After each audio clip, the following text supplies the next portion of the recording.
Hi ಸ್ನೇಹಿತರೆ, welcome to ಸಾಧನ Shankar academy Shikaripura. So ಸ್ನೇಹಿತರೆ, ನಿಮಗೂ ವೆಲ್ಕಮ್ ಮಾಡ್ತಾ ಇವತ್ತು ಒಂದು ವಿಜ್ಞಾನದ ಗಣಿಗಳು ಅಂತ ಏನು ಕರಿತೀವಿ ನಾವು, ನಮ್ಮ ಬದ್ರಿನಾಥ್ ಸರ್ ಮತ್ತು ವಿಜಯ್ ಸರ್ ಅವರಿಬ್ಬರನ್ನು ಕೂಡ ಒಂದು ಸೆಷನಿಗೆ ತಂದಿದ್ದೀನಿ ಸ್ನೇಹಿತರೆ. ಏನು ಸರ್, ಒಂದು ಸೆಷನಿಗೆ 3 ಜನ ಸೇರ್ಕೊಂಡು 3 ಜನನೂ ಸೈನ್ಸ್ ಟೀಚರೇ, ಬಟ್ ಅವ್ರ ಹತ್ರ ಅಗಾಧ ಪ್ರಮಾಣದ ಜ್ಞಾನ ಇದೆ. ಯಾಕಂದರೆ ರ್ಯಾಂಕಿಂಗಲ್ಲಿ MSc ಪಾಸ್ ಮಾಡಿರ್ತಕ್ಕಂತಹ ಅವರು. ಮತ್ತು ನನಗೆ ಒಂದು 19 ವರ್ಷದ ಅನುಭವ ಇದೆ. ಜ್ಞಾನ ಮತ್ತು ಅನುಭವಗಳ ಸಂಗಮದಿಂದ ಇವತ್ತೊಂದು ಕ್ಲಾಸನ್ನು ನಿಮಗೆ ಏನು ಡಿಸ್ಕಷನ್ ಮಾಡೋದ್ರ ಮೂಲಕ ಕೊಡೋಣ ಅಂತ ಒಂದು ಪ್ಲ್ಯಾನ್ ಮಾಡ್ಕೊಂಡು ಬಂದಿದ್ದೀವಿ ಸ್ನೇಹಿತರೆ. ಮತ್ತೊಂದು ಸತಿ ಸಾಧನ ಶಂಕರ ಅಕಾಡೆಮಿಗೆ ತಮಗೂ ಮತ್ತು ಬದ್ರಿನಾಥ್ ವಿಜಯ್ ಇಬ್ಬರಿಗೂ ಕೂಡ ಸ್ವಾಗತವನ್ನು ಮಾಡ್ತಾ HSTR, GPSTR, PSTR, Karnataka TET ಇಲ್ಲೇನು ಬೋರ್ಡ್ ಮೇಲೆ ಹಾಕ್ಕೊಂಡಿರ್ತಕ್ಕಂಥ ಕ್ಲಾಸಸ್ಗಳಿದೆಯಲ್ವ, ಆ ಕ್ಲಾಸಸ್ನ ಆ್ಯಪ್ನ ಮೂಲಕ ನಿಮಗೆ ಕೊಡ್ತೀವಿ ಅಂತ ತುಂಬ ದಿವಸ ಅಂತ ಹೇಳೋಂಗಿಲ್ಲ, ತಿಂಗಳುಗಳಿಂದನೇ ಹೇಳ್ತಾ ಇದ್ದೀವಿ. ಬಟ್ ಮಾರ್ಚ್ 1, 2, 3, 4, 5 ಈ 5 ಡೇಟ್ಗಳಲ್ಲಿ ಆ್ಯಪ್ ರಿಲೀಸ್ ಆಗುತ್ತೆ ಸ್ನೇಹಿತರೆ. ಈ ಆ್ಯಪ್ ರಿಲೀಸ್ ಆಗಲಿಕ್ಕೆ ಯಾಕೆ ಟೈಮ್ ತೊಗೊಂಡಿದೆ ಅಂದರೆ, ಮ್ಯಾಕ್ಸಿಮಮ್ ಹವರ್ಸ್ ಕ್ಲಾಸಸ್ಗಳು ನೀವು ಆ್ಯಪ್ನ ಒಳಗಡೆ ಬಂದಾಗ ಬೇಕು.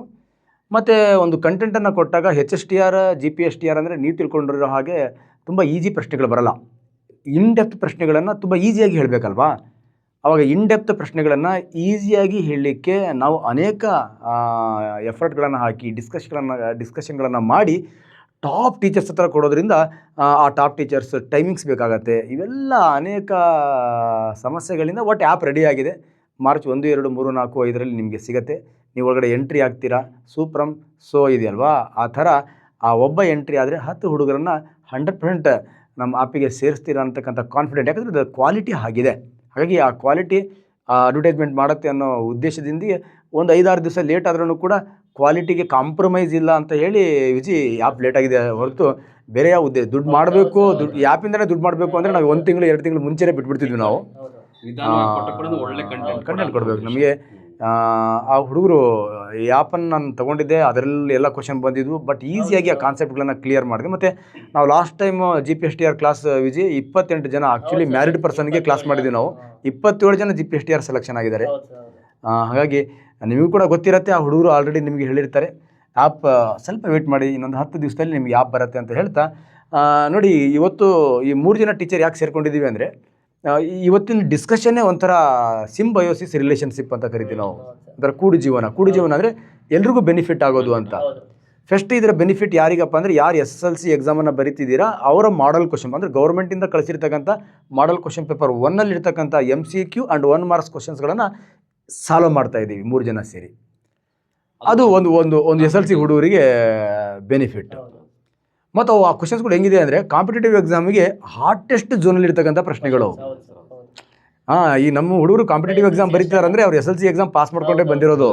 ಬಟ್ SSLC ಎಕ್ಸಾಮಲ್ಲಿ ಅಂದರೆ SSLCಯಲ್ಲಿ ಅವ್ರು ಅಷ್ಟದನ್ನು ಕರೆಕ್ಟಾಗಿ ತಿಳ್ಕೊಂಡಿದ್ರೆ ಇವಾಗ ಕಾಂಪಿಟೇಟಿವ್ ಎಕ್ಸಾಮ್ ಏನಾಗೋದು ಈಸಿ ಆಗೋದು. ಈಗ ಬಿಫೋರ್ ಲಾಸ್ಟ್ ಇಯರ್ ಏನು ಎಕ್ಸಾಮ್ಗಳನ್ನು ಅವನು ಕಾಲ್ ಮಾಡಿದ್ದಾನಲ್ಲ, ಆ ಕ್ವಶನ್ಸ್ಗಳನ್ನು ನಾವು ನೋಡಿದ್ರೆ 10th 9th ಬುಕ್ನ ಕ್ವಶನ್ಸ್ಗಳೇ ಬಂದಿದ್ದಾವೆ ಮ್ಯಾಕ್ಸಿಮಮ್. ಹಾಗಾಗಿ ಹೊಸ ಬುಕ್ಗಳಲ್ಲಿ ಇರ್ತಕ್ಕಂಥ ಹೊಸ ಪ್ರಶ್ನೆಗಳನ್ನು ಇಬ್ಬರಿಗೂ ಹೆಲ್ಪ್ ಆಗಲಿ ಅಂತ ಒಂದು ಕಾಂಪಿಟೇಟಿವ್ ಎಕ್ಸಾಮ್ ಯಾರು ಬರೀತಾರೆ ಅವರೆಲ್ಲರಿಗೂ ಜನರಲ್ ಸೈನ್ಸ್ನ ಕ್ವಶನ್ಸ್ಗಳು ಅರ್ಥ ಆಗಲಿ. SSLC ಹುಡುಗರಿಗೆ ಈ 4 ಮಾಡಲ್ ಕ್ವಶನ್ ಪೇಪರಲ್ಲಿ ಇರ್ತಕ್ಕಂಥ ಈ ಎಲ್ಲ ಪ್ರಶ್ನೆಗಳನ್ನು ಅರ್ಥ ಮಾಡಿಕೊಂಡ್ರೆ ನಿಮಗೆ MCQ ಆ್ಯಂಡ್ 1 ಮಾರ್ಕ್ಸ್ ಕ್ವಶನ್ಸ್ಗಳ ಟೆನ್ಷನೇ ಇಲ್ಲ. ಯಾಕಂದರೆ ಗೌರ್ಮೆಂಟ್ ಆಲ್ರೆಡಿ ಹೇಳಿದೆ, ಇದರಲ್ಲೇ ಪ್ರಶ್ನೆಗಳನ್ನು ನಾವು ಬೇರೆ ಬೇರೆ ರೂಪದಲ್ಲಿ ಕೇಳ್ತೀವಿ ಅಂತ. ನಾವು ಬೇರೆ ಬೇರೆ ರೂಪದಲ್ಲಿ ಆ ಪ್ರಶ್ನೆಗಳನ್ನು ಹೇಗೆಲ್ಲ ಕೇಳ್ಬೋದು ಅನ್ನೋ ಡಿಸ್ಕಷನ್ ಮಾಡ್ತಾ ನಿಮಗೆ ಅರ್ಥ ಮಾಡ್ತಕ್ಕಂಥ ಪ್ರಯತ್ನವನ್ನು ಮಾಡ್ತೀವಿ ಸ್ನೇಹಿತರೆ. ನೋಡಿ ಸ್ನೇಹಿತರೆ, ಫಸ್ಟ್ ಕ್ವಶನ್ ತುಂಬ ಬ್ಯೂಟಿಫುಲ್ ಆಗಿಟ್ಟಿದ್ದಾನೆ. ವಿಭವಾಂತರದ SI ಏಕಮಾನ ಯಾವುದು? ಇದು 4 ಮಾಡಲ್ ಕ್ವಶನ್ ಪೇಪರನ್ನು ಅವನು ಕೊಟ್ಟಿದ್ದಾನೆ. 4 ಮಾಡಲ್ ಕ್ವಶನ್ ಪೇಪರಲ್ಲೂ ಕೂಡ ಒಂದು 6 ಯೂನಿಟ್ಗಳಿದೆ. ಆ ಯೂನಿಟ್ಗಳನ್ನು ಏನು ಮಾಡಿದ್ದಾನೆ, ತಿರ್ಗಾ ಕೇಳ್ತಾ ಬಂದಿದ್ದಾನೆ. ಆ 6 ಯೂನಿಟ್ಗಳನ್ನು ಕರೆಕ್ಟಾಗಿ ಅರ್ಥ ಮಾಡಿಕೊಂಡ್ರೆ ಒಂದು ಕ್ವಶನ್ ಅಂತೂ ಈಸಿಯಾಗಿ ಟಿಕ್ ಮಾಡ್ಬೋದಲ್ವಾ.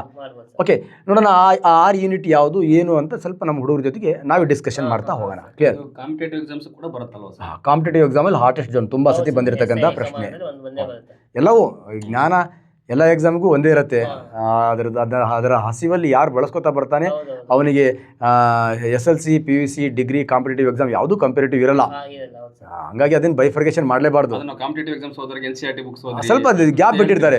ಏನಕ್ಕೆ ಅವರು ಸೈನ್ಸ್ ಗ್ಯಾಪ್ ಆಗಿ ಕಾಮರ್ಸು ಆರ್ಟ್ಸ್ ಮಾಡ್ಕೊಂಡು ಬಂದಾಗ ಸ್ವಲ್ಪ ಅವರಿಗೆ ಗೊಂದಲ ಅನ್ಸುತ್ತೆ ಅಷ್ಟೇ, ಏನು ಸಮಸ್ಯೆ ಏನಿಲ್ಲ, ಎಲ್ಲ ಈಸಿನೇ. ಓಕೆ, ನೋಡಿ ಈಗ ವಿಭವಾಂತರದ SI ಏಕಮಾನ ಅಂತ ಇದೆ. ಸೊ ಇಲ್ಲಿ ವಿಭವಾಂತರದ SI ಏಕಮಾನ ಅಂದರೆ ಇಲ್ಲಿ 4 ಏಕಮಾನಗಳಿದೆ.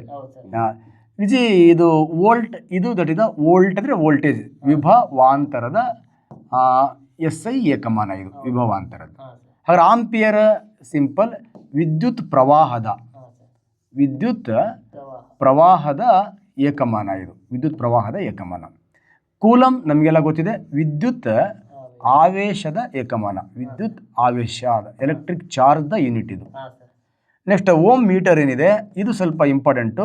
ರೋಧ ಅಲ್ಲ, ರೋಧಶೀಲತೆ, ರೆಸಿಸ್ಟಿವಿಟಿ ಅಂತ ಕರಿತೀವಿ. ರೆಸಿಸ್ಟೆನ್ಸೇ ಬೇರೆ, ರೆಸಿಸ್ಟಿವಿಟಿನೇ ಬೇರೆ. ರೆಸಿಸ್ಟೆನ್ಸ್ ಅಂದರೆ ಒಂದು ವಾಹಕದ ವಿದ್ಯುತ್ ಆವೇಶಕ್ಕೆ ಅಡ್ಡಿ ಮಾಡ್ತಕ್ಕಂತಹ ಗುಣ.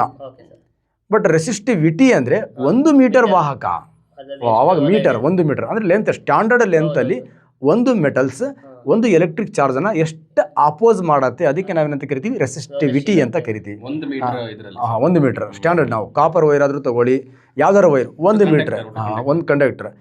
ಒಂದು ಕಂಡಕ್ಟರ್ ಒಂದು ವಾಹಕ ವಿದ್ಯುತ್ ಆವೇಶಗಳನ್ನು ಅಡ್ಡಿ ಮಾಡ್ತಾ ಇದೆ, ಅದು ರೋಧ. ಒಂದು ಏಕಮಾನ ವಿಸ್ತೀರ್ಣವುಳ್ಳ ವಾಹಕ ವಿದ್ಯುತ್ ಆವೇಶಗಳನ್ನು ಅಡ್ಡಿ ಮಾಡ್ತಾ ಇದೆ, ಅದು ರೋಧಶೀಲತೆ. ಅಲ್ಲಿ ವಿಸ್ತೀರ್ಣಕ್ಕೆ ಏಕಮಾನ ಇರೋದ್ರಿಂದ ರೋಧವನ್ನು ಅಳಿತಕ್ಕಂಥ ಏಕಮಾನ ಓಮ್. ರೋಧಶೀಲತೆ ಅಂದರೆ ಒಂದು ಏಕಮಾನ ವಿಸ್ತೀರ್ಣ ಸೇರ್ಕೊಳ್ಳೋದ್ರಿಂದ, ಅದರ ಡಿಸ್ಟೆನ್ಸ್ ಸೇರ್ಕೊಳ್ಳೋದ್ರಿಂದ ಓಮ್ ಜೊತೆ ಏನು ಸೇರ್ಕೊಂಡ್ಬಿಡತ್ತೆ, ಮೀಟರು ಕೂಡ ಸೇರ್ಕೊಂಡ್ಬಿಡತ್ತೆ. ಹಾಗಾಗಿ ರೋಧವನ್ನು ಅಳೆಯುವ ಏಕಮಾನ ಅಂತ ಕೇಳಿದ್ರೆ ಓಮ್, ರೋಧಶೀಲತೆಯನ್ನು ಅಳಿತಕ್ಕಂಥ ಏಕಮಾನ ಯಾವುದು ಅಂತ ಕೇಳಿದ್ರೆ ಓಮ್ ಮೀಟರ್. ಇದು ಕ್ಲಾರಿಟಿ ಇರಬೇಕು. ಇದು ವೋಲ್ಟ್, ವಿಭವಾಂತರ, ವಿದ್ಯುತ್ ಪ್ರವಾಹ, ಮತ್ತೆ ಇದ್ರ ಜೊತೆ ಇನ್ನೊಂದು ಸೇರ್ಕೊಳ್ಳೋದು. ಇಲ್ಲಿ ವಿಭವಾಂತರ ಅಂದ್ರೆ ವೋಲ್ಟೇಜ್, ವಿದ್ಯುತ್ ಪ್ರವಾಹ ಅಂದ್ರೆ ಕರೆಂಟ್, ನೆಕ್ಸ್ಟ್ ವಿದ್ಯುತ್ ಆವೇಶ ಅಂದ್ರೆ ಎಲೆಕ್ಟ್ರಿಕ್ ಚಾರ್ಜ್, ರೋಧಶೀಲತೆ ಅಂದ್ರೆ ರೆಸಿಸ್ಟಿವಿಟಿ, ಬರೀ ರೋಧ ಅಂದ್ರೆ ರೆಸಿಸ್ಟೆನ್ಸ್. ಇನ್ನೊಂದು ಸೇರ್ಕೊಳ್ತೀವಿ ಇದರಲ್ಲಿ ಏನಪ್ಪಾ ಅಂದ್ರೆ ವಿದ್ಯುತ್ ಸಾಮರ್ಥ್ಯ ಅಂತ. ವಿದ್ಯುತ್ ಸಾಮರ್ಥ್ಯ ಇದಕ್ಕೆ ನಾವೇನಂತ ಕರಿತೀವಿ ಪಿ. ಸಿಂಬಲ್ ಕೂಡ ಪಿ ಇರುತ್ತೆ, ಇದಕ್ಕೆ ವಿ ಇರುತ್ತೆ, ಇದಕ್ಕೆ ಐ ಇರುತ್ತೆ, ಇದಕ್ಕೆ ಕ್ಯೂ ಇರುತ್ತೆ. ಓಕೆ, ಇದಕ್ಕೆ ರೆಸಿಸ್ಟ್ ಅಂದ್ರೆ ಆರ್ ಅಂತ ಇರುತ್ತೆ. ಓಕೆ, ರೋ ಅಂತ ಇರುತ್ತೆ. ರೋಧಶೀಲತೆ ಇದೆಯಲ್ವಾ, ಅದಕ್ಕೇನಿರುತ್ತೆ ರೋ ಅಂತ ಇರುತ್ತೆ. ರೋ ಅಂತ ಇರುತ್ತೆ. ಸೊ ಇವು ಮ್ಯಾಥಮೆಟಿಕ್ಸ್ ನ್ಯೂಮರಿಕಲ್ ಪ್ರಾಬ್ಲಮ್ಸ್ಗಳನ್ನ ಸಾಲ್ವ್ ಮಾಡಲಿಕ್ಕೆ ತುಂಬಾ ಹೆಲ್ಪ್ ಆಗುತ್ತೆ. V equals I R. V ಅಂದರೆ ವೋಲ್ಟೇಜ್, ಐ ಅಂದರೆ ಕರೆಂಟ್, ಆರ್ ಅಂದರೆ ರೆಸಿಸ್ಟೆನ್ಸ್. ಇದೇ ಓಮ್ಸ್ ಲಾ ನಮ್ಮ ಹುಡುಗರಿಗೆ ಒಂದು 4-5 ಹುಡುಗರಿಗೆ ಬರೆಯೋಕ್ಕೆ ಬರಲ್ಲ. ಅದಕ್ಕೆ ನಾನು ತಲೆ ಕೆಟ್ಟು ಏನು ಮಾಡಿಬಿಟ್ಟೆ ಅಂದರೆ ಐ ಲವ್ ಯು ಅಂತ ಕಲಿಸ್ಬಿಟ್ಟೆ ನಾನು. ಅವ್ರ ಐ ಲವ್ ಯು ಅಂತ ಹೇಳಿದ್ರು, ಒಂದು ದಿವಸ ಫಸ್ಟ್ ಹೇಳಿದ್ರು. ನೆಕ್ಸ್ಟ್ ಡೇ ಐ ಅಂದರೆ ವಿದ್ಯುತ್ ಪ್ರವಾಹ, ಇದು ಲವ್ ಅಲ್ಲ, ನೇರ ಅನುಪಾತ, ಯು ಅಲ್ಲ, ವಿ ಅಂತ. ಓಕೆ, ಅವಾಗ ಓಮ್ನ ನಿಯಮ ಏನು, ವಿದ್ಯುತ್ ಪ್ರವಾಹ ವಿಭವಾಂತರಕ್ಕೆ ನೇರ ಅನುಪಾತದಲ್ಲಿ ಇರುತ್ತೆ. 2ನೇ ದಿವಸ ಕಲ್ತರು. ಸ್ವಲ್ಪ ಟೆಂಪ್ರೇಚರ್ ಕಾನ್ಸ್ಟೆಂಟ್ ಮಾಡುವ ಅಂದೆ, ಅವಾಗ ಆರಾಮ್ ಹೇಳ್ಬಿಟ್ರು ಅವರು. ಸ್ಥಿರ ತಾಪದಲ್ಲಿ ಒಂದು ವಾಹಕದಲ್ಲಿ ಹರಿಯುವ ವಿದ್ಯುತ್ ಪ್ರವಾಹ ಅದರ ವಿಭವಾಂತರಕ್ಕೆ ನೇರ ಅನುಪಾತ. ರೀ ಸ್ಕೋರ್ ಮಾಡ್ಕೊಳ್ಳೋರು ಹಾಗೆ ಬರ್ಕೊಡ್ರಿ, ಪಾಸ್ ಆಗೋರು ಐ ಲವ್ ಯು ಅಂತ ಬರೆದ್ರೆ ಸಾಕಲ್ಲ. ಐ ಲವ್ ಯು ಆಮೇಲೆ ಐ ಲವ್ ವಿ ಅಂತ ಮಾಡ್ಕೊಂಡ್ರೆ ಮುಗೀತು. ಒಂದು ಮಜಾ ತಗೊಂಡಾಗಿದ್ದೀವಿ ನಾವು ಕೋಡ್ ಅವರಿಗೆ ಹಾಕ್ಕೊಂಡಿರೋದು. ಮತ್ತು ಇನ್ನೊಂದು, ಈ ವಿದ್ಯುತ್ ಪ್ರವಾಹದ ಡೆಫಿನಿಷನ್ ಅಷ್ಟೇ ಈಸಿಯಾಗಿ ಕಲಿಬೋದು ವಿಜಿ. ವಿದ್ಯುತ್ ಪ್ರವಾಹ ಅಂದರೆ ಏನಿಲ್ಲ, ಒಂದು ವಾಹಕದಲ್ಲಿ ಒಂದು ವೈರ್ ಇದೆ, ಒಂದು ವಾಹಕದಲ್ಲಿ ನೋಡಿ ಎಷ್ಟು ಈಸಿ ಅಂದರೆ, ಒಂದು ವಾಹಕ ಇದೆ, ಒಂದು ವಾಹಕದಲ್ಲಿ ವಿದ್ಯುತ್ ಆವೇಶಗಳು ಹರಿಯುವ ದರ, ಒಂದು ವಾಹಕದಲ್ಲಿ ಯಾವ ಸ್ಪೀಡಲ್ಲಿ ಚಾರ್ಜಸ್ಗಳು ಫ್ಲೋ ಆಗ್ತಾ ಇದೆ ಅದಕ್ಕೆ ವಿದ್ಯುತ್ ಪ್ರವಾಹ. ಅಂದರೆ ವಿದ್ಯುತ್ ಆವೇಶಗಳು ಹರಿಯುವ ದರ ಅಷ್ಟು ಬರೆದ್ರೂ ಕೂಡ ಈ ಪಾಸಿಂಗ್ ಪ್ಯಾಕೇಜ್ನವರಿಗೆ ಇಷ್ಟು ಉದ್ದ ಬರೆಯೋದೇ ಬೇಡ. ವಿದ್ಯುತ್ ಆವೇಶಗಳು ಹರಿಯುವ ದರ ವಿಜಿ. ವಿದ್ಯುತ್ ಆವೇಶಗಳು ಅಂತ ಬಂದ್ರೆ ಎಲೆಕ್ಟ್ರಾನ್ಸ್ ಆಗುತ್ತಲ್ವ ಸರ್? ಎಲೆಕ್ಟ್ರಾನ್ಸ್ ಆಗುತ್ತೆ. ವಿದ್ಯುತ್ ಆವೇಶಗಳು ಹರಿಯುವ ದರ. ಇಲ್ಲಿ ಇದು ನಾನು ಯಾಕೆ ಹೇಳಕ್ ಹೋಗಿದ್ದೀನಿ ಅಂದ್ರೆ ವಿಜಿ ನೋಡಿ, ವಿದ್ಯುತ್ ಆವೇಶ ಈ ಡೆಫಿನೇಷನ್ ಕಲ್ತ್ವಿ, ದರ ಈ ಡೆಫಿನೇಷನ್ ಕಲ್ತ್ವಿ. ಈ ಹರಿಯುವ ತೆಗೆದು ಉಪಯೋಗಿಸುವ ದರ ಹಾಕಿದ್ರೆ ವಿದ್ಯುತ್ ಸಾಮರ್ಥ್ಯ. ನೋಡಿ, 1 get 1 ಫ್ರೀ. ಒಂದು ವಾಹಕದಲ್ಲಿ ವಿದ್ಯುತ್ ಆವೇಶಗಳು ಯಾವ ವೇಗದಲ್ಲಿ ಹರಿತಾ ಇದೆ ವಿದ್ಯುತ್ ಪ್ರವಾಹ, ಒಂದು ವಾಹಕದಲ್ಲಿ ಹರಿತಕ್ಕಂಥ ವಿದ್ಯುತ್ ಆವೇಶಗಳನ್ನು ಹೆಂಗೆ ಬಳಸ್ಕೋತಾ ಇದ್ದೀವಿ ವಿದ್ಯುತ್ ಸಾಮರ್ಥ್ಯ. ನೋಡಿ, ಒಂದು ವಿ ಹಾದ ವಿ ಊದ ವಿದ್ಯುತ್ ಆವೇಶಗಳು ಹರಿಯುವ ದರ ವಿದ್ಯುತ್ ಪ್ರವಾಹ, ವಿದ್ಯುತ್ ಆವೇಶಗಳನ್ನು ಉಪಯೋಗಿಸಿಕೊಳ್ಳುವ ದರ ವಿದ್ಯುತ್ ಸಾಮರ್ಥ್ಯ. ಹಾಗೆ ವಿದ್ಯುತ್ ಸಾಮರ್ಥ್ಯದ ಏಕಮಾನ ಯಾವುದಪ್ಪ ಅಂತ ಕೇಳಿದ್ರೆ ವ್ಯಾಟ್. ವಿದ್ಯುತ್ ಸಾಮರ್ಥ್ಯದ ಏಕಮಾನ ಯಾವುದು ಅಂತ ಕೇಳಿದ್ರೆ ವ್ಯಾಟ್. ನೋಡಿ ಸ್ನೇಹಿತರೆ, ಈ ವಿಡಿಯೋಗಳನ್ನ ನೋಡಿ ಇಷ್ಟು ಯೂನಿಟ್ಗಳನ್ನ ಕಲ್ತ್ರೆ 1 ಮಾರ್ಕ್ಸ್ ಅಂತೂ ಪಕ್ಕಾ ಬರುತ್ತೆ. ವಿಜಯ್, ನಮ್ಮ ಹುಡುಗರು ಹಿಂಗ್ ಹೇಳಿ ಸರ್, ಈಗ ಸರ್ ಕೆಲವಷ್ಟು ಜನಕ್ಕೆ ಪಾಪ ತುಂಬಾ ಲೋ ಇರ್ತದೆ, ಅವ್ರಿಗೆ ಇದೆಲ್ಲ ಅರ್ಥ ಆಗಲ್ಲ. ಹೆಂಗ್ ನೆನ್ಪಿಡೋಣ ಸರ್ ಈಸಿಯಾಗಿ? ಅದೇ ನೆನ್ಪಿಟ್ಕೊಳ್ಳೋಕ್ಕೂ ಒಂದು ಕೋಡ್ ವರ್ಡ್ ಮಾಡಿದೆ ವಿಜಯ್ ನಾನು. ಏನಂದ್ರೆ ಸಿಂಪಲ್, ವಿವೋ ಮೊಬೈಲ್ ತಗೊಂಡು ನೋಡಿ ರೋಗ ಬಂತು, ಓಂ ಅಂತ ಓಂಕಾರ ಮಾಡಿದ ರೋಗ ಹೋಯ್ತು ಅಂತ. ಆ ಹುಡುಗರಿಗೆ ಈ ಕೋಡ್ ವರ್ಡನ್ನ ಕಲ್ತ್ರವ್ರು. ಕಲ್ತಾದ್ಮೇಲೆ ಸ್ವಲ್ಪ ಇದನ್ನು ಡಿಫ್ರೆಂಟ್ ಆಗಿ ಬಿಡಿಸಿ ಹೇಳಿದೆ ನಾನು. ಇಲ್ಲಿ ಅವಿ ಅಂದರೆ ಏನಿಲ್ಲ, ಆಂಪಿಯರ್. ವಿ ಅಂದರೆ ವಿದ್ಯುತ್ ಪ್ರವಾಹ. ವಿ ಅಂದರೆ ವಿಭವಾಂತರ. ಓ ಅಂದರೆ ವೋಲ್ಟ್. ರೋಗ ಅಂದರೆ ರೋಧ. ರೋಧವನ್ನು ಅಳಿತಕ್ಕಂಥ ಏಕಮಾನ ಓಂ. ಓಕೆ, ಅವನು 1-2 ಸತಿ ರಿಹರ್ಸಲ್ ಮಾಡ್ದ. ವಿವೋ ಮೊಬೈಲ್ ತಗೊಂಡು ರೋಗ ಬಂತು, ಓಂ ಅಂದ. ಈ ರೋಗನ ಅವನು ರೋಧ ಅಂತ ಕನ್ವರ್ಟ್ ಮಾಡ್ಕೊಂಡ. ಅವಿಯನ್ನು ಬಿಡಿಸಿ ನೋಡ್ದ. ವಿವೋನ ಮೊಬೈಲ್ ಎಲ್ರಿಗೂ ಪರಿಚಯ. ಈಗ ವಿವೋ ಮೊಬೈಲಲ್ಲಿ ಒಂದು ಕ್ವಶನ್ ಇದೆಯಾ, ವಿಭವಾಂತರ ಮತ್ತು ವೋಲ್ಟ್. ಅವನು ಆರಾಮಾಗಿ ಯೂನಿಟ್ಗಳನ್ನು ಸ್ಟ್ಯಾಂಡರ್ಡ್ಸ್ 1-2-3 ದಿವಸ ಸ್ವಲ್ಪ ಒಳ್ಳಾಡ್ದ. ಈಗ 6 ಯೂನಿಟ್ಗಳನ್ನು ಪಟ ಟಿಕ್ ಮಾಡ್ತಾನೆ. ಈಗ ಈ ವರ್ಡ್ ಕೊಟ್ಟ ಮೇಲೆ ಅವನು ಈಸಿಯಾಗಿ ಆನ್ಸರ್ನ ಮಾಡ್ತಾನೆ.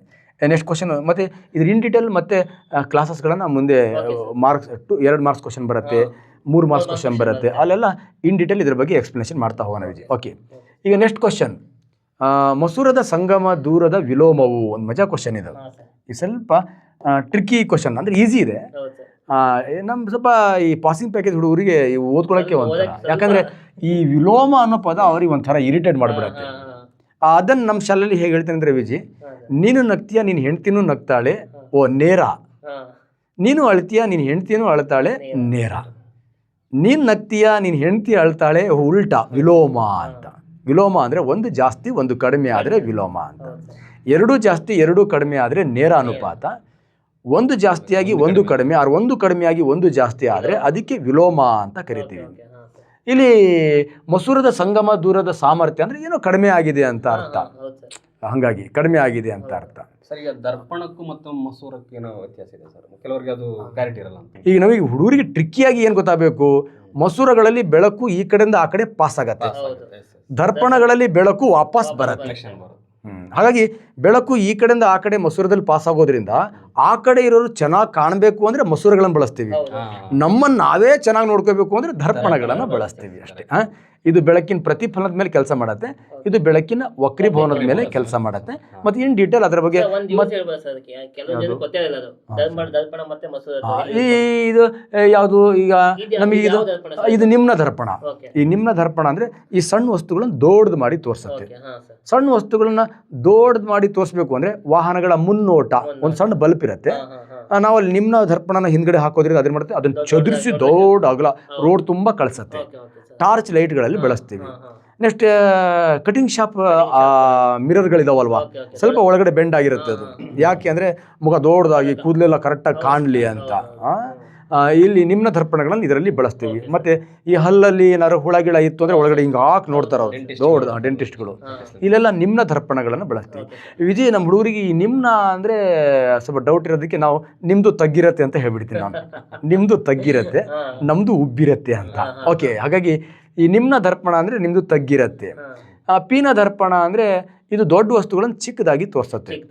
ಹಾಗಾಗಿ ಇದನ್ನು ನಾವೇನು ಮಾಡ್ತೀವಿ, ವಾಹನಗಳ ಹಿನ್ನೋಟ ದರ್ಪಣಗಳಲ್ಲಿ ಬಳಸ್ತೀವಿ.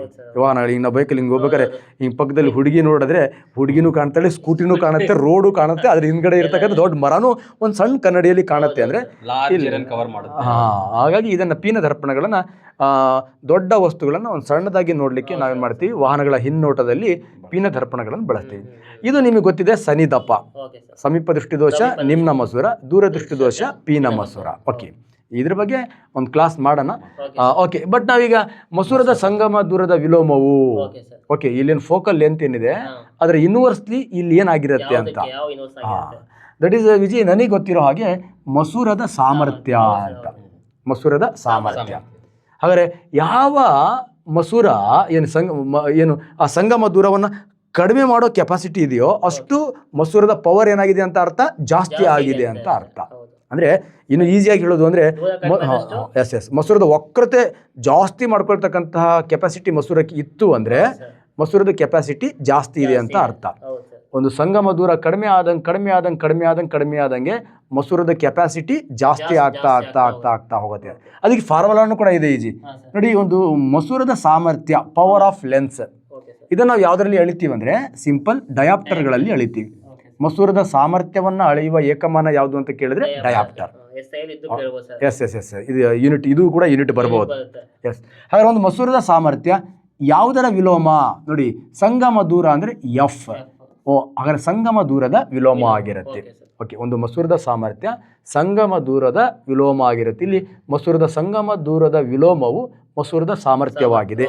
ಇದೇ ಕ್ವಶನ್ ಅಲ್ಲಿ ರೈಸ್ ಆಗಿ ಮಸೂರದ ಸಾಮರ್ಥ್ಯವು ಸಂಗಮ ದೂರದ ವಿಲೋಮವಾಗಿರುತ್ತೆ, ಸಂಗಮ ದೂರದ ನೇರ ಅನುಪಾತ ಆಗಿರುತ್ತೆ, ಸಂಗಮ ದೂರಕ್ಕೂ ಮಸೂರದ ಸಾಮರ್ಥ್ಯಕ್ಕೂ ಸಂಬಂಧವೇ ಇಲ್ಲ, ಈ ಥರ ಪ್ರಶ್ನೆಗಳು ಕೂಡ ಬರಬಹುದು. ಅಥವಾ ಸಂಗಮ ದೂರದ ಸಂಗಮ ದೂರದ ವಿಲೋಮ ಮತ್ತು ನೇರ ಎರಡೂ ಆಗಿರುತ್ತೆ ಅಂತಾನು ಕೂಡ ಕೇಳ್ಬೋದು.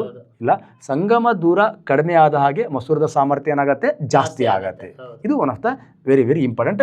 ಮತ್ತು ಮಸೂರದ ಪ್ರಾಬ್ಲಮ್ಸ್ ಕೂಡ ಕೇಳ್ತಾರೆ ವಿಜಯ್. ಎಕ್ಸಾಂಪಲ್, ಈಗ ಸಂಗಮ ದೂರ 0.5 ಸೆಂಟಿಮೀಟರ್ ಇತ್ತು ಅಂದರೆ ಅಥವಾ 5 ಮೀಟರ್ ಇತ್ತು ಅಂದರೆ ಅದರದ ಮಸೂರದ ಸಾಮರ್ಥ್ಯ ಎಷ್ಟು ಅಂತ ಕೇಳ್ತಾನೆ. ಈ ಫಾರ್ಮುಲಾ ಓರೆ ಗುಣಾಕಾರ ಹಾಕೊಂಡ್ರೆ ಮುಗೀತು ನಾವು. ಎಕ್ಸಾಂಪಲ್, ಈಗ ಈ P ಇದೆ ಈಕ್ವಲ್ಸ್ 1/f ಇದೆ. ಕ್ಲಿಯರ್. ನಮಗೆ ಸಂಗಮ ದೂರ ಕೊಟ್ಟ ಅಂತ ಅನ್ಕೊಳ್ಳಿ. ಈಗ ಎಕ್ಸಾಂಪಲ್, ಸಂಗಮ ದೂರ ನಮಗೆ 1/5 ಅಂತ ಕೊಟ್ಟ ಅಂತ ಅನ್ಕೊಳ್ಳಿ, 0.5 ಮೀಟರ್ ಅಂತ ಕೊಟ್ಟ ಅಂತ ಅನ್ಕೊಳ್ಳಿ. ಎಷ್ಟು ಡಯಾಪ್ಟರ್ ಅಂತ ಅವಾಗ ನಮಗೆ ಆರಾಮ್ ಬಾಕ್ಸ್ ಬಿಡ್ತೀವಿ ನಾವು. 1 2 ಪವರ್ ಎಷ್ಟಿರುತ್ತೆ ಅಂದರೆ ದಟ್ ಇಸ್ ದ 2 ಡಯಾಪ್ಟರ್ ಅಂತ ಇರುತ್ತೆ. ಇಲ್ಲಿ ಅವನು ಪ್ಲಸ್ ಮತ್ತು ಮೈನಸ್ ಚಿಹ್ನೆಗಳನ್ನು ಬಳಸ್ತಾನೆ ವಿಜಿ, ತುಂಬ ಇಂಪಾರ್ಟೆಂಟ್. ಪ್ಲಸ್ ಬಳಸಿದರೆ ಅದು ದೂರದೃಷ್ಟಿ ಅಂತ, ಮೈನಸ್ ಬಳಸಿದರೆ ಸಮೀಪ ದೃಷ್ಟಿ ದೋಷ ಅಂತ. ಸಮೀಪ ದೃಷ್ಟಿ ದೋಷ ಒಂದ್ಸತಿ ಎಷ್ಟು ಈಸಿ ಕ್ವಶನ್ ಕೇಳ್ಬಿಡ್ತಾ ಅಂದರೆ ವಿಜಯಲ್ಲಿ, +2D ಸಾಮರ್ಥ್ಯದ ಲೆನ್ಸನ್ನು ಬಳಸ್ತಾ ಇದ್ದಾನೆ. ಸಂಗಮ ದೂರ ಕೇಳಲ್ಲ ಅವನು, ಈಜಿಗೆ ಬಿಡ್ತಾನೆ. ಅವನಿಗೆ ಯಾವ ದೋಷ ಇದೆ, ಅವನಿಗೆ ಯಾವ ಮಸೂರ ಬಳಸ್ತೀವಿ ಅಂತ ಕೇಳಿದಾನೆ. ಎಷ್ಟು ಟ್ರಿಕ್ ಈಜಿ. ಪ್ಲಸ್ ಅಂತ ತಕ್ಷಣನೇ ದೂರದೃಷ್ಟಿ ಬಂದ್ಬಿಡ್ತೀವಿ ಜಿ. ಪ್ಲಸ್ ಅವಾಗ ದಪ್ಪ ಅಂತ ಹೇಳಿದ್ವಿ, ಪಿನ ಮಸೂರ ಅಂತ ಹೇಳ್ಬಿಡ್ತಾರೆ. ದೂರದೃಷ್ಟಿ ಅಂತಂದ್ರೆ ದೂರದ್ದು ಚೆನ್ನಾಗಿ ಕಾಣುತ್ತೆ ಅವನಿಗೆ. ಇಲ್ಲಿ ಸಿಂಪಲ್ ಇದು. ಇಲ್ಲಿ ನಾವು ಕನ್ನಡನ ತಗೊಳ್ಬಾರ್ದು. ಇಲ್ಲಿ ನಮ್ಮ ಹುಡುಗರಿಗೆ ಅದು ಹೆಂಗೆ ಕಳಿಸಿದೀವಿ ನಾವು ಅಂದರೆ, ಎಕ್ಸಾಂಪಲ್ ಸಮೀಪ ದೃಷ್ಟಿ ದೋಷ ಅಂತ ಕರಿತೀವಿ. ಓಕೆ, ಸಮೀಪ ದೃಷ್ಟಿ ದೋಷ ವಿಜಿ. ಇದಕ್ಕೆ ನಾವು ಮಯೋಪಿಯಾ ಅಂತ ಕರಿತೀವಿ. ಸಮೀಪ ದೃಷ್ಟಿ ಅಂದರೆ, ಸಮೀಪ ದೃಷ್ಟಿ ದೋಷ ಅಂದರೆ ಸಮೀಪದ ಸರಿ ಇದೆ, ದೂರದ ಸರಿ ಇಲ್ಲ ಅಂತ ಅಷ್ಟೇ. ಸಮೀಪ ದೃಷ್ಟಿ ಸರಿ ಇದೆ, ಮುಂದ್ಗಡೆ ದೋಷ ಇದೆ ಅಂತ ಅರ್ಥ. ಅದಕ್ಕೆ ನಮ್ಮ ಹುಡುಗರಿಗೆ ಏನು ಮಾಡ್ತೀವಿ, ಸಮೀಪ ದೃಷ್ಟಿ ದೋಷ ಅಂದರೆ ದೂರದ ಕಾಣಲ್ಲ, ಮತ್ತು ಅವ್ರಿಗೆ ತೀರಾ ತಲೆ ಕೆಡಿಸೋಕೆ ಹೋಗಲ್ಲ ನಾವು ಪಾಸಿಂಗ್ನವರಿಗೆ. ಈಗ ಅದು ಕಲಿತ ಅಂದರೆ ಇದು ಆರಾಮ್ ಕಲಿತಾನೆ. ದೂರ ದೃಷ್ಟಿ ದೋಷ ಅಂದರೆ ದೂರದ ಕಾಣುತ್ತೆ, ಸಮೀಪದ ಕಾಣಲ್ಲ ಅಂತ. ದೂರ ದೃಷ್ಟಿ ಸರಿ ಇದೆ, ಹತ್ತಿರದ ದೋಷ ಇದೆ ಅಂತ ಅರ್ಥ. ಸಮೀಪ ದೃಷ್ಟಿ ಸರಿ ಇದೆ, ದೂರದ್ದು ದೋಷ ಇದೆ ಅಂತ ಅರ್ಥ. ಕ್ಲಿಯರ್. ಹಾಗಾಗಿ ಮತ್ತು ಕಠಿಣ ಪದಗಳ ಅರ್ಥ, ಸಮೀಪ ದೃಷ್ಟಿ ಪ್ಲಸ್ ದೋಷ, ಸಮೀಪದಲ್ಲಿ ದೋಷ ಇದ್ರೆ ಗೂಟ ನಿನಗೆ ಬಿತ್ತು ಅಂತ ಅರ್ಥ ಇದೆ. ಸಮೀಪ ದೃಷ್ಟಿ ದೋಷಕ್ಕೆ ಯಾವ ಒಂದು ಲೆನ್ಸ್ ಬಳಸ್ತಾರೆ? ಅದೇ ಹೇಳಿದ್ನಲ್ಲ, ನಿ ದಪ ಅಂತ. ಸನಿ ದಪ. ಸಮೀಪ ದೃಷ್ಟಿ ದೋಷ ನಿಮ್ನ ಮಸೂರ, ದೂರ ದೃಷ್ಟಿ ದೋಷ ಪಿನ ಮಸೂರ. ಇದನ್ನು ನಾವು ಮೈನಸ್ ಚಿಹ್ನೆಯಿಂದ ಹೇಳ್ತೀವಿ, ಇದನ್ನು ಪ್ಲಸ್ ಚಿಹ್ನೆಯಿಂದ ಹೇಳ್ತೀವಿ. ಪುಕ್ಷಟ ಒಂದು ಮಾರ್ಕ್ಸ್ ಬರುತ್ತೆ. ಡಿ ಅಂದರೆ ಮಸೂರದ ಸಾಮರ್ಥ್ಯ, ಡಯಾಪ್ಟರ್. ಇಷ್ಟು ಕಲ್ತ್ರೆ ಒಂದು ಮಾರ್ಕ್ಸ್ ಬರುತ್ತೆ. ಈಸಿ ಆಗಿಬಿಡುತ್ತೆ. ಹಾಗಾಗಿ ಈ ಓರೆ ಗುಣಾಕಾರ ಮಾಡಕ್ ಬಂದ್ರೆ, ಈ ಫಾರ್ಮುಲಾ ಬಂದು ಓರೆ ಗುಣಾಕಾರ ಮಾಡಕ್ ಬಂತು ಅಂದ್ರೆ ಕ್ಲಿಯರ್ ವಿಜಿ. ಅವನು ಈ ಡಯಾಪ್ಟರ್ ಕೇಳಿದ್ರೆ ಇದನ್ನ ಮಲ್ಟಿಪ್ಲಿಕೇಶನ್ ಮಾಡ್ತೀವಿ ಅಂಡ್ ಡಿವೈಡ್ ಮಾಡ್ತೀವಿ. ಕ್ಲಿಯರ್ ಅಷ್ಟೇ. ಕೆಲವೊಂದ್ಸತಿ ಹೆಂಗ್ ಮಾಡ್ತಾರೆ ಸರ್, ಇಲ್ಲಿ ಪವರ್ ಆಫ್ ಲೆನ್ಸ್ ಕೊಟ್ಟು ಫೋಕಲ್ ಲೆಂತ್ ಕೊಟ್ಟು ಯಾವ ಮಸೂರನ್ನ ಯೂಸ್ ಮಾಡ್ತೀವಿ ಅಂತ ಕೇಳ್ತೀನಿ. ಅವಾಗ ನಮಗೆ ಅವಾಗ ಚಿಹ್ನೆಗೆ ಹೋಗ್ಬೇಕು, ನಾವು ಸಿಂಬಲ್ಗೆ ಹೋಗ್ಬೇಕು. ಇದು ಬಹಳಷ್ಟು ಕನ್ಫ್ಯೂಸ್ ಆಗ್ತಾ ಇತ್ತು ನಮ್ಮ ಫ್ರೆಂಡ್ಸ್. ಕ್ಲಿಯರ್ ಆಗಿದೆ ಅನ್ಕೋತೀರಲ್ವಾ? Okay, next question. ವಿದ್ಯುತ್ ಮಂಡಲದಲ್ಲಿ ಬಳಸುವ ಈ ಚಿಹ್ನೆಗಳ ಮೇಲೆ ಕ್ವಶನ್ಸ್ ಬರ್ತಾ ಇರುತ್ತೆ. ತುಂಬಾ ಈಸಿ ಇದೆ ಚಿಹ್ನೆಗಳ ಮೇಲೆ ಕ್ವಶನ್ ತಗೊಳ್ಳೋದು. ನೋಡಿ ಇಲ್ಲೇ ಇದೆ, ಇದು ಬ್ಯಾಟ್ರಿ ವಿಜಿ, ಶುಷ್ಕ ಕೋಶ ಇಲ್ಲೇ ಇದೆ ನೋಡಿ ಬ್ಯಾಟ್ರಿ. ಈ ಕ್ವಶನ್ ಇಲ್ಲಿ ಕೊಟ್ಟಿದ್ದಾನೆ, ಆನ್ಸರ್ ಇಲ್ಲಿದೆ. ಹುಡುಕ್ಬೇಕು ವಿಜಿ, ಹುಡುಗರು ಹುಡುಕ್ಬೇಕಾ?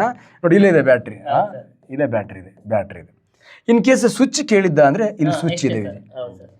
ಈ ವಿಜಿ ಹಿಂಗೆ ಇದೆ, ಇದು ಓಪನ್ ಸ್ವಿಚ್ ಅಂತ. ಇದ್ರ ಮೇಲೆ ಚುಕ್ಕಿ ಇಟ್ಬಿಟ್ರೆ ದಟ್ ಇಸ್ ಕ್ಲೋಸ್ಡ್ ಸ್ವಿಚ್ ಅಂತ. ಅದೇ ತ್ವರೆದ ಸ್ವಿಚ್ ಅಂಡ್ ಮುಚ್ಚಿದ ಸ್ವಿಚ್.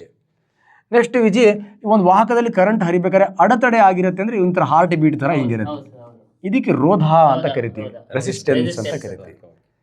ನಾವು ಈ ರೋಧಗಳನ್ನು ಬದಲಾಯಿಸಲಿಕ್ಕೆ ಒಂದು ಸಾಧನ ಬಳಸ್ತೀವಿ, ರಿಯೋಸ್ಟ್ಯಾಟ್. Rheostat, ಹೌದು ಸರ್. ಹಾಗಾದ್ರೆ ಬದಲಾಯಿಸುವ ರೋಧಕ್ಕೆ ರೋಧ ಇದೆ, ಅದನ್ನು ಬದಲಾಯಿಸ್ತೀವಿ ಅಂದರೆ ಒಂದು ಬಾಣ ಹಿಂಗೆ ಹಾಕ್ಬಿಟ್ರೆ ಮುಗೀತು ವಿಜಿ. ಹೌದು. ಇದು ಒಂದು ಅರ್ಥ ಬೇರೆ ಬೇರೆ. ಅಂತಂದ್ರೆ ಹೇಗೆ?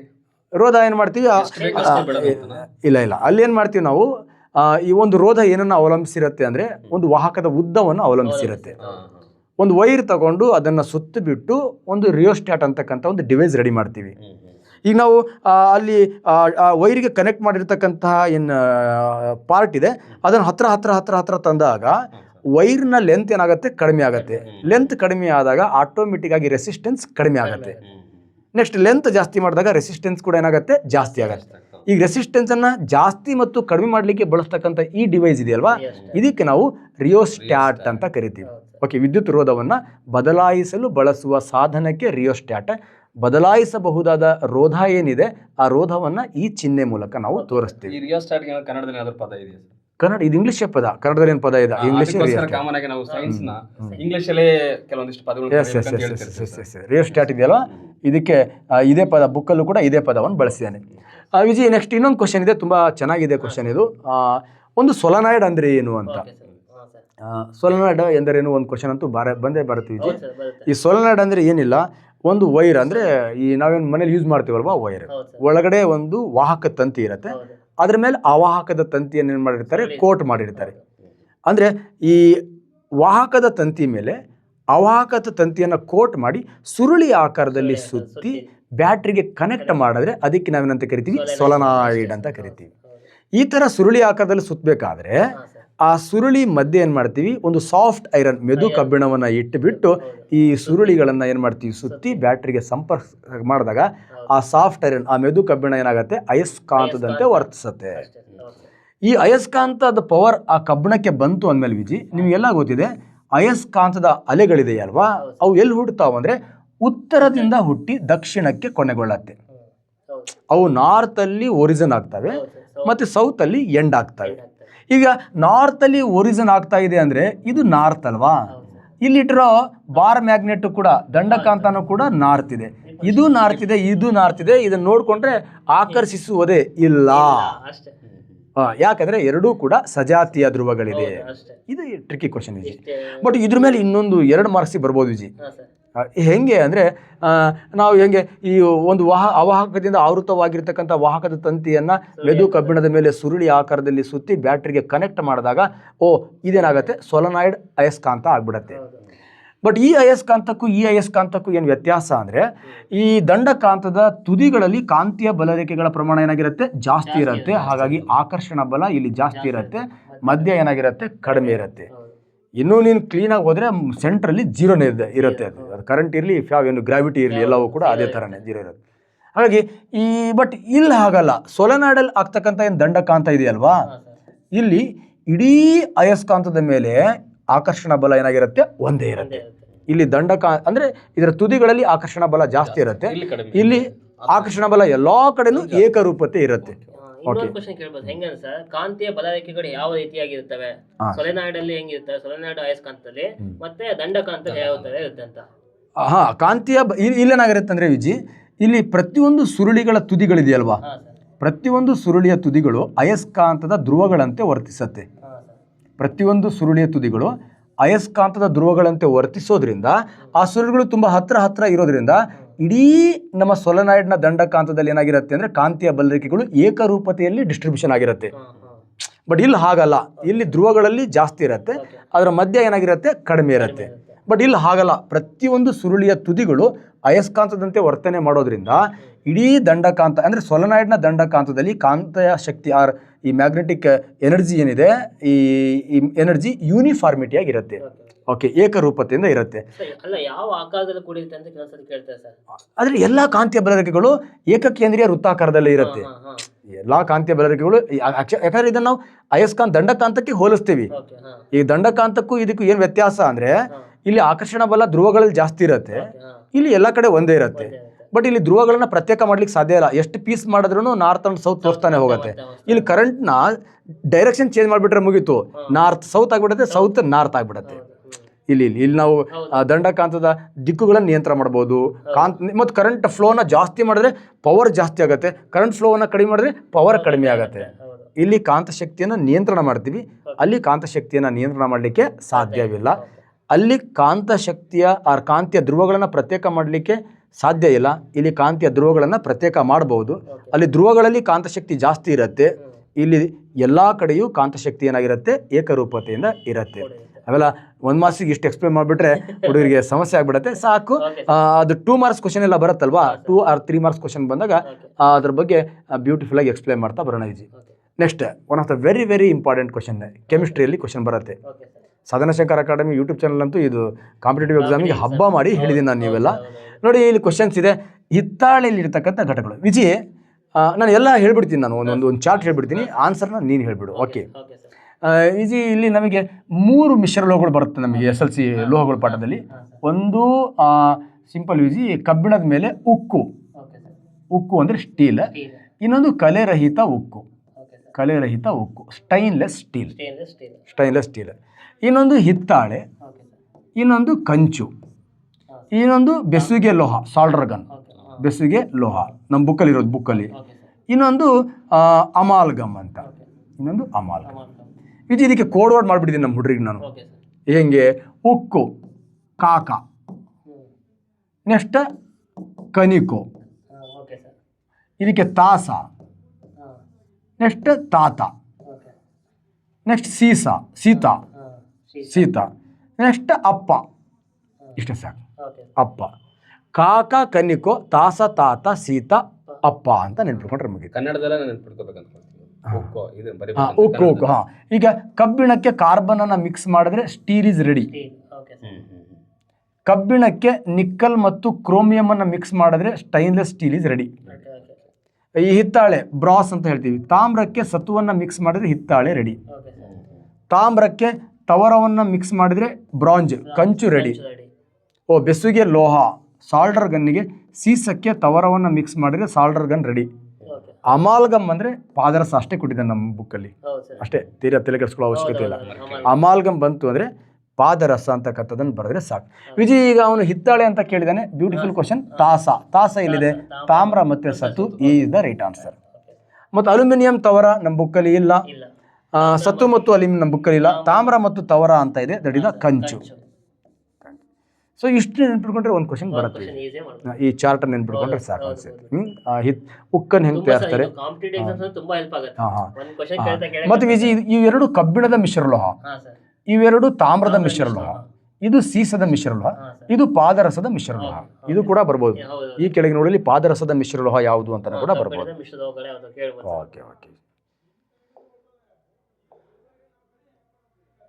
Next easy, one of the beautiful question. Actually 2 marks and 3 ಮಾರ್ಕ್ಸಿಗೆ ಬರೋ ಕ್ವಶನ್.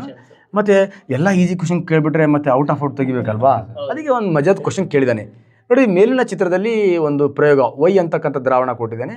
ನೆಕ್ಸ್ಟ್ ಆ ದ್ರಾವಣನ ಪೊಟ್ಯಾಷಿಯಂ ಅಯೋಡೈಡ್ಗೆ ಹಾಕ್ತಾನೆ, ಅದು ಹಳದಿ ಬಣ್ಣದ ಪ್ರಿಸಿಪಿಟೇಟ್ ಕೊಡುತ್ತೆ. ಇಲ್ಲಿ ಉಂಟಾಗುವ ಮತ್ತೊಂದು ಉತ್ಪನ್ನದ ಅಣುಸೂತ್ರವನ್ನು ಕ್ರಮವಾಗಿ ಬರೆಯಿರಿ ಅಂತ ಕೇಳಿದ್ದಾರೆ. ದ್ರವ ಮತ್ತು ದ್ರಾವಣ, ಅದು ಸ್ವಲ್ಪ ಕ್ಲಾರಿಟಿ ಕೊಟ್ಬಿಡಿ ಸರ್, ಯಾಕಂದ್ರೆ ನಮ್ಮ ಫ್ರೆಂಡ್ಸ್ಗೆ ಸ್ವಲ್ಪ ಅದು ಕನ್ಫ್ಯೂಸ್ ಆಗ್ಬಿಡುತ್ತೆ. ದ್ರವ ಅಂದರೆ ಅದು ಒಂದು ದ್ರವ್ಯದ ಸ್ಥಿತಿ, ದ್ರಾವಣ ಅಂದರೆ ದ್ರಾವ್ಯ ದ್ರಾವಕದಲ್ಲಿ ಕರಗದಾಗ ಬರೋದು ದ್ರಾವಣ, ಮಿಕ್ಸ್ ಅಂತ. ಈಗ ಸಕ್ಕರೆ, ಈಗ ನೀರು ದ್ರವ, ಸಕ್ಕರೆ ನೀರಲ್ಲಿ ಕರಗಿಸ್ಬಿಟ್ರೆ ಅದು ದ್ರಾವಣ. ಸಕ್ಕರೆ ದ್ರಾವಣ ಎರಡು ಮಿಕ್ಸ್ ಆದರೆ. ನೀನು ಒಬ್ಬನೇ ಇದೆಯಾ, ಮದುವೆ ಆಗೈತೆ, ಸಿಂಗಲ್ ಇದ್ದೀನಿ, ನೀನು ಒಂಥರ ದ್ರವ ಆಗಿರ್ಬೋದು ಆರ್ ದ್ರಾವ್ಯ ಆಗಿರ್ಬೋದು, ಅರ್ಥ ಆಗತ್ತೆ. ನೀವಿಬ್ರಿಗೂ ತಾಳಿ ಕಟ್ಟಿಸ್ಬಿಟ್ರೆ ದ್ರಾವಣ. ಅರ್ಥ ಆಯ್ತಾ? What is the output of ದ್ರಾವಣ? Wait in 1 year or 2 year. ಅರ್ಥ ಆಗುತ್ತೆ. ಮಿಕ್ಸ್ ಅಂತ, ದ್ರವದಲ್ಲಿ ದ್ರಾವ್ಯ ಮಿಕ್ಸ್ ಆದರೆ ಬರ್ತಕ್ಕಂಥದ್ದಕ್ಕೆ ದ್ರಾವಣ. ಇಂಗ್ಲೀಷ್ ಮೀಡಿಯಮಲ್ಲಿ ನಾವು ಸಾಲ್ವೆಂಟಲ್ಲಿ ಸಾಲ್ಯೂಟ್ ಮಿಕ್ಸ್ ಆದರೆ ಬರ್ತಕ್ಕಂಥದ್ದು ಸೊಲ್ಯೂಷನ್ ಅಂತ. ಓಕೆ, ಇಲ್ಲಿ ದಟ್ ಈಸ್ ಪೊಟ್ಯಾಷಿಯಂ ಅಯೋಡೈಡ್ ಅಂದರೆ ಇದು ದ್ರಾವಣ. ಇಲ್ಲಿ ಇನ್ನೊಂದು ದ್ರಾವಣ ಅಂತ ಹೇಳಿದೆ ನಾವು. ಈಗ ಇನ್ನೊಂದು ದ್ರಾವಣ ನೋಡ್ಬೇಕು ನಾವು, ಪೊಟ್ಯಾಷಿಯಂ ಅಯೋಡೈಡ್ ಬುಕ್ಕಲ್ಲಿ ಇದೆ ನಮಗೆ. ಯಾವುದು? LED nitrate. ವಿಜಿ, ಇಲ್ಲಿ ಏನಾಗ್ತಾನೆ, ಲೆಡ್ ನೈಟ್ರೇಟನ್ನು ಮಿಕ್ಸ್ ಮಾಡ್ತಾನೆ ನಾವು, ಮಿಕ್ಸ್ ಮಾಡ್ತಾನೆ. ಪೊಟ್ಯಾಷಿಯಂ ಅಯೋಡೈಡ್ಗೆ ಲೆಡ್ ನೈಟ್ರೇಟನ್ನು ಮಿಕ್ಸ್ ಮಾಡಿದಾಗ ಕೆಮಿಕಲ್ ಡಿಸ್ಪ್ಲೇಸ್ಮೆಂಟ್ ನಡೆಯುತ್ತೆ ವಿಜಿ, ರಾಸಾಯನಿಕ ದ್ವಿಸ್ಥಾನ ಪಲ್ಲಟ ನಡೆಯುತ್ತೆ. ಯಾಕಂದ್ರೆ ಇಲ್ಲಿ 2 ಲೋಹ ಇದೆ, ಒಂದು ಪೊಟ್ಯಾಷಿಯಂ ಲೋಹ ಇದೆ, ಇನ್ನೊಂದು ಸೀಸ ಇದೆ. ಪೊಟ್ಯಾಷಿಯಂ ಇಲ್ಲಿಗೆ ಜಂಪ್ ಆಗುತ್ತೆ, KNO3 ಆಗುತ್ತೆ, ಸೀಸ ಇಲ್ಲಿಗೆ ಜಂಪ್ ಆಗುತ್ತೆ, ದಟ್ ಇಸ್ PbI ಆಗುತ್ತೆ. ಕ್ಲಿಯರ್? ನೋಡಿ ಇಲ್ಲಿ ಅವನು ವೈ ಅಂತಕ್ಕಂಥ ದ್ರಾವಣ PbNO3 ಪೊಟ್ಯಾಷಿಯಂ ಅಯೋಡೈಡ್ಗೆ ಹಾಕಿದ್ದಾನೆ, ಹಳದಿ ಬಣ್ಣದ ಪ್ರಕ್ಷೇಪ ಬರುತ್ತೆ ಅಂತ ಹೇಳಿದ್ದಾನೆ. ಪ್ರಕ್ಷೇಪ ಅಂದರೆ ಈ ಥರ ಎರಡು ದ್ರಾವಣಗಳನ್ನು ಮಿಕ್ಸ್ ಮಾಡಿದಾಗ ರಾಸಾಯನಿಕ ಕ್ರಿಯೆ ನಡೆದು ಅದರಲ್ಲೊಂದು ಘನವಸ್ತು ಉತ್ಪತ್ತಿ ಆಗುತ್ತೆ. ಅದು ಆ ದ್ರಾವಣದಲ್ಲದು ಕರಗಲ್ಲ. ಕರಗದ ಒಂದು ಘನವಸ್ತು ಉತ್ಪತ್ತಿ ಆದರೆ ಅದಕ್ಕೆ ಪ್ರಕ್ಷೇಪ, ಇಂಗ್ಲೀಷಲ್ಲಿ ಪ್ರಿಸಿಪಿಟೇಟ್ ಅಂತ ಕರಿತೀವಿ. ಪ್ರಿಸಿಪಿಟೇಟ್, ಎಸ್ ಪ್ರಿಸಿಪಿಟೇಟ್ ಅಂತ ಕರಿತೀವಿ. ಈ ಥರ ಒಂದು ಪ್ರಿಸಿಪಿಟೇಟ್ ಯಾವ್ದು ಉತ್ಪತ್ತಿ ಆಗುತ್ತೆ ಅಂದರೆ ಲೆಡ್ ಅಯೋಡೈಡ್ ಉತ್ಪತ್ತಿ ಆಗುತ್ತೆ. ನೆಕ್ಸ್ಟ್ ಪೊಟ್ಯಾಷಿಯಂ ನೈಟ್ರೇಟ್ ಏನಾಗಿರುತ್ತೆ, ಇಲ್ಲಿ ಲೆಡ್ ಅಯೋಡೈಡ್ ಈ ಕಡೆ ಬಂದಾಗ ಪೊಟ್ಯಾಷಿಯಂ ಆ ಕಡೆ ಹೋಗುತ್ತೆ. ಪೊಟ್ಯಾಷಿಯಂ ಅಯೋಡೈಡ್ ಏನಾಗಿರುತ್ತೆ ಅಂದರೆ ಇಲ್ಲಿ ಪೊಟ್ಯಾಷಿಯಂ ನೈಟ್ರೇಟ್ ಆಗಿರುತ್ತೆ, ಅದು ಸೊಲ್ಯೂಷನ್ ಫಾರ್ಮಲ್ಲೇ ಇರುತ್ತೆ. ಹಾಗಾಗಿ ಈಗ lead potassium that is B is the rate. ಇದು PbI2 ಪ್ರಕ್ಷೇಪ ಅಂಡ್ ಪೊಟ್ಯಾಷಿಯಂ ನೈಟ್ರೇಟ್ ಅಂತಕ್ಕಂತಹ ದ್ರಾವಣ ಉತ್ಪತ್ತಿ ಆಗುತ್ತೆ. 2 ಮಾರ್ಕ್ಸಿಗೆ ಕೇಳೋ ಕ್ವಶನ್ ಈಜಿ. ಇದನ್ನು ನಾವು ಇನ್ನು ಈಸಿಯಾಗಿ ಇದನ್ನು 2 ಮಾರ್ಕ್ಸಿಗೆ ಅದು ಪ್ರಕ್ಷೇಪಣ ಕ್ರಿಯೆ ಎಂದರೇನು ಉದಾಹರಣೆ ಕೊಡಿ, ಅಥವಾ ಅವನು ಸೀಸದ ನೈಟ್ರೇಟ್ ಪೊಟ್ಯಾಷಿಯಂ ಅಯೋಡೈಡ್ ಜೊತೆಗೆ ವರ್ತಿಸಿದಾಗ ಉಂಟಾಗುವ ಪ್ರಕ್ಷೇಪ ಯಾವುದು, ಈ ಕ್ರಿಯೆಗೆ ಇರುವ ಇನ್ನೊಂದು ಹೆಸರೇನು ಅಂತಲೂ ಕೂಡ ಕೇಳ್ಬೋದು. ಕೆಮಿಕಲ್ ರಿಯಾಕ್ಷನ್ಸ್ ಕೂಡ ಅಷ್ಟೇ ಈಜಿ ಇದೆ. PbNO3 ಟ್ವೈಸ್ ಹಾಕೊಳ್ಳೋದು ಈಜಿ ಅಷ್ಟೇ, ಪ್ಲಸ್ 2I ಪೊಟ್ಯಾಷಿಯಂ ಅಯೋಡೈಡ್. ಇಲ್ಲೇನಿಲ್ಲ ಈಜಿ, ಇದು ಆ ಕಡೆ ಈ ಕಡೆ ಏನಾಗುತ್ತೆ, ಚೇಂಜ್ ಆಗುತ್ತೆ ಅಷ್ಟೇ ಈಜಿ, ಡಿಸ್ಪ್ಲೇಸ್ಮೆಂಟ್ ಆಗುತ್ತೆ, ಚೇಂಜ್. ಇವನ್ ಜಾಗ ನೋಡಿ, ಈಗ ಇದು ಲೋಹ, ಇದು ಬಿ ಲೋಹ ಎ ಜಾಗಕ್ಕೆ ಬರುತ್ತೆ, ಎ ಲೋಹ ಬಿ ಜಾಗಕ್ಕೆ ಬರುತ್ತೆ, ಮತ್ತೇನು ಚೇಂಜ್ ಮಾಡೋಂಗಿಲ್ಲ. ನಾನು ಏನು ಚೇಂಜ್ ಮಾಡಲ್ಲ ನೋಡಿ. ಈಗ ಅಲೋಹಗಳನ್ನು ಬರ್ಕೋತೀನಿ, NO3 ಟ್ವೈಸ್ ಬರ್ಕೋತೀನಿ, ನೆಕ್ಸ್ಟ್ ಐ ಅಂತ ಬರ್ಕೋತೀನಿ. ಆ ಕಡೆ ಲೋಹ ಈ ಕಡೆ ಹಾಕ್ತೀನಿ, PbI 2 I ಇರೋದ್ರಿಂದ PbI2. ಇದು ಹೇಗೆ sir, highly reactive element displaces less reactive one ಅಂತ ಹೇಳ್ತಾರೆ. ಯಾವುದು ಇಲ್ಲಿ PB ಡಿಸ್ಪ್ಲೇಸ್ಮೆಂಟ್ ಮಾಡುತ್ತಲ್ವಾ ಪೊಟ್ಯಾಷಿಯಂ, ಹೇಗೆ ಅದು ಹೈಲಿ ರಿಯಾಕ್ಟಿವ್ ಎಲಿಮೆಂಟ್? ಅದು ಕೆಮಿಕಲ್ ಬರೀ ಡಿಸ್ಪ್ಲೇಸ್ಮೆಂಟಿಗೆ ಬರುತ್ತೆ. ಅದು ಇದು ಡಬಲ್ ಡಿಸ್ಪ್ಲೇಸ್ಮೆಂಟಿಗೆ ಏನಾಗುತ್ತೆ, ಅಯಾನ್ಸ್ಗಳನ್ನು ಏನು ಮಾಡ್ಕೊಳ್ಳುತ್ತೆ, ಎಕ್ಸ್ಚೇಂಜ್ ಮಾಡ್ಕೊಳ್ಳುತ್ತೆ ಅಷ್ಟೇ. ಅದು ಇದು high reactive metals, low reactive metals ಅಂದರೆ ಹೆಚ್ಚು ಕ್ರಿಯಾಕಾರಿ ಲೋಹ, ಕಡಿಮೆ ಕ್ರಿಯಾಕಾರಿ ಲೋಹವನ್ನು ಸ್ಥಾನಪಲ್ಲಟ ಅಂದರೆ ಅದರ ಸಂಯುಕ್ತದಿಂದ ಸ್ಥಾನಪಲ್ಲಟ ಮಾಡೋದಕ್ಕೆ ರಾಸಾಯನಿಕ ಸ್ಥಾನಪಲ್ಲಟ ಅಂತ ಕರಿತೀವಿ. ಇಲ್ಲಿ ಹಂಗಲ್ಲ, ಇಲ್ಲಿ ಅಯಾನ್ಗಳೇನಾಗ್ತವೆ, ಎಕ್ಸ್ಚೇಂಜ್ ಆಗ್ತಾವೆ, ಲೋಹಗಳೇನಾಗ್ತವೆ, ಎಕ್ಸ್ಚೇಂಜ್ ಆಗ್ತವೆ. ಹಾಗಾಗಿ ಇಲ್ಲಿ ಈ ಥರ 2 ಮಾರ್ಕ್ಸಿಗೂ ಕೂಡ ಬರ್ಬೋದು ಈಜಿ. ಆವಾಗ ಪೊಟ್ಯಾಷಿಯಂ ನೈಟ್ರೇಟ್ ಇಲ್ಲಿ ನಾವು K ಅಂತ ಹಾಕೋತೀವಿ, ಇಲ್ಲಿ 2 ಇರುತ್ತೆ, 2 ಕ್ಯಾನ್ಸಲ್ ಮಾಡಿ 2 KNO3 ಅಂತ ಹಾಕೊಂಡ್ಬಿಡ್ತೀವಿ. ಓಕೆ, ಇದು one of the very important. ಇದು ಪ್ರಿಸಿಪಿಟೇಟ್ ಅಂದರೆ ಏನು ಆ ಥರ ಕ್ವಶನ್ ಬರುತ್ತೆ. So next one of the very important, ದೊಡ್ಡ ಅಣುಗಳನ್ನು ಉಂಟು ಮಾಡಲು ಕಾರಣವಾಗಿರ್ತಕ್ಕಂಥ ಕಾರ್ಬನ್ನ ಗುಣ, the versatile nature of carbon. Carbon ನಮ್ಮ ಭೂಮಿ ಮೇಲೆ ತುಂಬ ಕಡಿಮೆ ಪ್ರಮಾಣದಲ್ಲಿ ಸಿಕ್ಕರೂ ಕೂಡ ಮ್ಯಾಕ್ಸಿಮಮ್ ಕಾಂಪೌಂಡ್ ಅಂದರೆ ಅತಿ ಹೆಚ್ಚು ಸಂಯುಕ್ತಗಳನ್ನು ಏನು ಮಾಡುತ್ತೆ, ಉತ್ಪತ್ತಿ ಮಾಡುತ್ತೆ. ಕಾರಣ ಏನಂದರೆ ಅದಕ್ಕೆ ಒಂದು 3 ಕ್ಯಾರೆಕ್ಟರ್ಸ್ ಇದೆ ಈಜಿ. ಸೊ ಫಸ್ಟ್ ಕ್ಯಾರೆಕ್ಟರ್ ಇಲ್ಲೇ ಇದೆ, ದಟ್ ಇಸ್ ಕೆಟನೀಕರಣ. ಎರಡನೇ ಕ್ಯಾರೆಕ್ಟರ್ ದಟ್ ಇಸ್ ಐಸೋಮರ್ಸ್ ಅಂತ ಹೇಳ್ತೀವಿ, ಸಮಾಂಗತೆ ಅಂತ. ಮೂರನೇ ಕ್ಯಾರೆಕ್ಟರ್ ದಟ್ ಇಸ್ ಚತುರ್ವೇಲೆನ್ಸಿ, ಟೆಟ್ರಾವೇಲೆನ್ಸಿ. ಬಟ್ ಕಾರ್ಬನ್ ನಮ್ಮ ಭೂಮಿಯಲ್ಲಿ ತುಂಬ ಕಡಿಮೆ ಪ್ರಮಾಣದಲ್ಲಿ ಸಿಕ್ಕರು, ನಮ್ಮ ಭೂಮಿಯಲ್ಲಿ ಅತಿ ಹೆಚ್ಚು ಸಂಯುಕ್ತಗಳನ್ನು ಮ್ಯಾಕ್ಸಿಮಮ್ ಕಾಂಪೌಂಡ್ಸ್ಗಳನ್ನು ಇದು ಅರೈಸ್ ಮಾಡುತ್ತೆ. ಅಂದರೆ ಈ 3 ಕ್ಯಾರೆಕ್ಟರ್ಸ್ಗಳು one of the very important. ಅದರಲ್ಲಿ ಟಾಪ್ ಮೋಸ್ಟ್ ಕ್ಯಾರೆಕ್ಟರ್ ಯಾವುದಪ್ಪ ಅಂದರೆ ಕೆಟನೀಕರಣ. ನೆಕ್ಸ್ಟ್ ಸೆಕೆಂಡ್ ಇವೆರಡು ಕಲ್ತರೆ SLCಯಲ್ಲಿ 2 ಮಾರ್ಕ್ಸ್ ಕ್ವಶನ್ ಬಂದೇ ಬರುತ್ತೆ. ಇದು ಸಮಾಂಗತೆನೂ ಅಷ್ಟೇ ಈಜಿ. ನಾವು ಹುಡುಗರಿಗೆ ಹಸು ಒಂದೇ ಇದ್ದು ರಸು ಬೇರೆ ಇದ್ದರೆ ಸಮಾಂಗತೆ ಅಂತ ಹೇಳ್ಬಿಡ್ತೀವಿ. ಹಸು ಅಂದರೆ ಅಣು ಸೂತ್ರ ಒಂದೇ ಇದ್ದು, ರಸು ಅಂದರೆ ರಚನಾ ಸೂತ್ರ ಬೇರೆ ಇದ್ದರೆ ಅದಕ್ಕೆ ಸಮಾಂಗತೆ ಅಂತ ಕರಿತೀವಿ. ಬಟ್ ಇಲ್ಲಿ ದೊಡ್ಡ ಅಣುಗಳನ್ನು ಉಂಟು ಮಾಡ್ತಕ್ಕಂಥದ್ದು ದಟ್ ಇಸ್ ಕೆಟನೀಕರಣ. ಅಂದರೆ ಕಾರ್ಬನ್ ಜೊತೆಗೆ ಎಲೆಕ್ಟ್ರಾನ್ ಹಂಚ್ಕೊಂಡು ಚೈನ್ ಮಾಡ್ಕೊಳ್ಳುತ್ತೆ, ಇದಕ್ಕೆ ಕೆಟನೇಷನ್ ಅಂತ ಕರಿತೀವಿ. ಒಂದು ಸ್ವಲ್ಪ ಹುಷಾರಿರ್ಬೇಕು ವಿಜಿ. ಇಲ್ಲಿ ಕಾರ್ಬನ್ ಹೈಡ್ರೋಜನ್ ಜೊತೆಗೂ ಬಾಂಡ್ ಮಾಡುತ್ತೆ, ಕಾರ್ಬನ್ ಜೊತೆಗೂ ಬಾಂಡ್ ಮಾಡುತ್ತೆ, ಕಾರ್ಬನ್ ಆಕ್ಸಿಜನ್ ಜೊತೆಗೂ ಬಾಂಡ್ ಮಾಡುತ್ತೆ. ಬಟ್ ಕಾರ್ಬನ್ ಹೈಡ್ರೋಜನ್ ಜೊತೆಗೆ ಆಕ್ಸಿಜನ್ ಜೊತೆಗೆ ಬಾಂಡ್ ಮಾಡೋದು ಕೆಟನೇಷನ್ ಅಲ್ಲ. ಕೆಟನೇಷನ್ ಕಾರ್ಬನ್ ಇನ್ನೊಂದು ಕಾರ್ಬನ್ ಜೊತೆಗೆ ಬಾಂಡ್ ಮಾಡಬೇಕು. ಎಸ್ ಭಾರಿ ಇಂಪಾರ್ಟೆಂಟ್. ಯಾಕಂದ್ರೆ ನಾಳೆ ಒಂದು ಹೊಸ ಕ್ವಶನ್ ಕಾಂಪಿಟೇಟಿವ್ ಎಕ್ಸಾಮಿಗೆ ಅರೈಸ್ ಆಗ್ಬೋದಲ್ವಾ. ನಮ್ಮ ಹುಡುಗರು ಸ್ಟ್ರಕ್ಚರಲ್ ಫಾರ್ಮುಲಾ ತುಂಬ ನಾನು ನೋಡಿದ್ದೀನಿ, ಆಕ್ಸಿಜನ್ ಜೊತೆಗೂ ಬಾಂಡ್ ಮಾಡುತ್ತೆ, ಹೈಡ್ರೋಜನ್ ಜೊತೆಗೂ ಬಾಂಡ್ ಮಾಡುತ್ತೆ, ಅವಾಗ ಕೈಗೆ ಚೆಂಪ್ ಸಿಗತ್ತೆ ಅಂತ.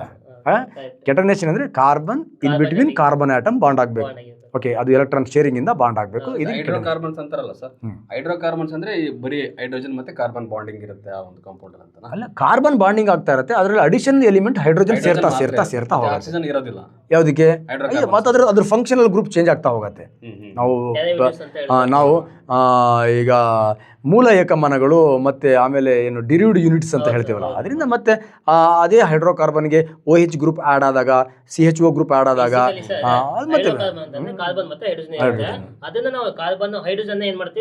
ಹೈಬ್ರಿಡ್ ಮಾಡ್ತಾ ಹೋಗ್ತೀವಿ, ಅದ್ರ ಕ್ವಾಲಿಟಿನ ಚೇಂಜ್ ಮಾಡ್ತಾ ಹೋಗ್ತೀವಿ. ಅವಾಗ ಬೇರೆ ಬೇರೆ ಎಲಿಮೆಂಟ್ ಸೇರ್ಕೋತಾ ಬರುತ್ತೆ.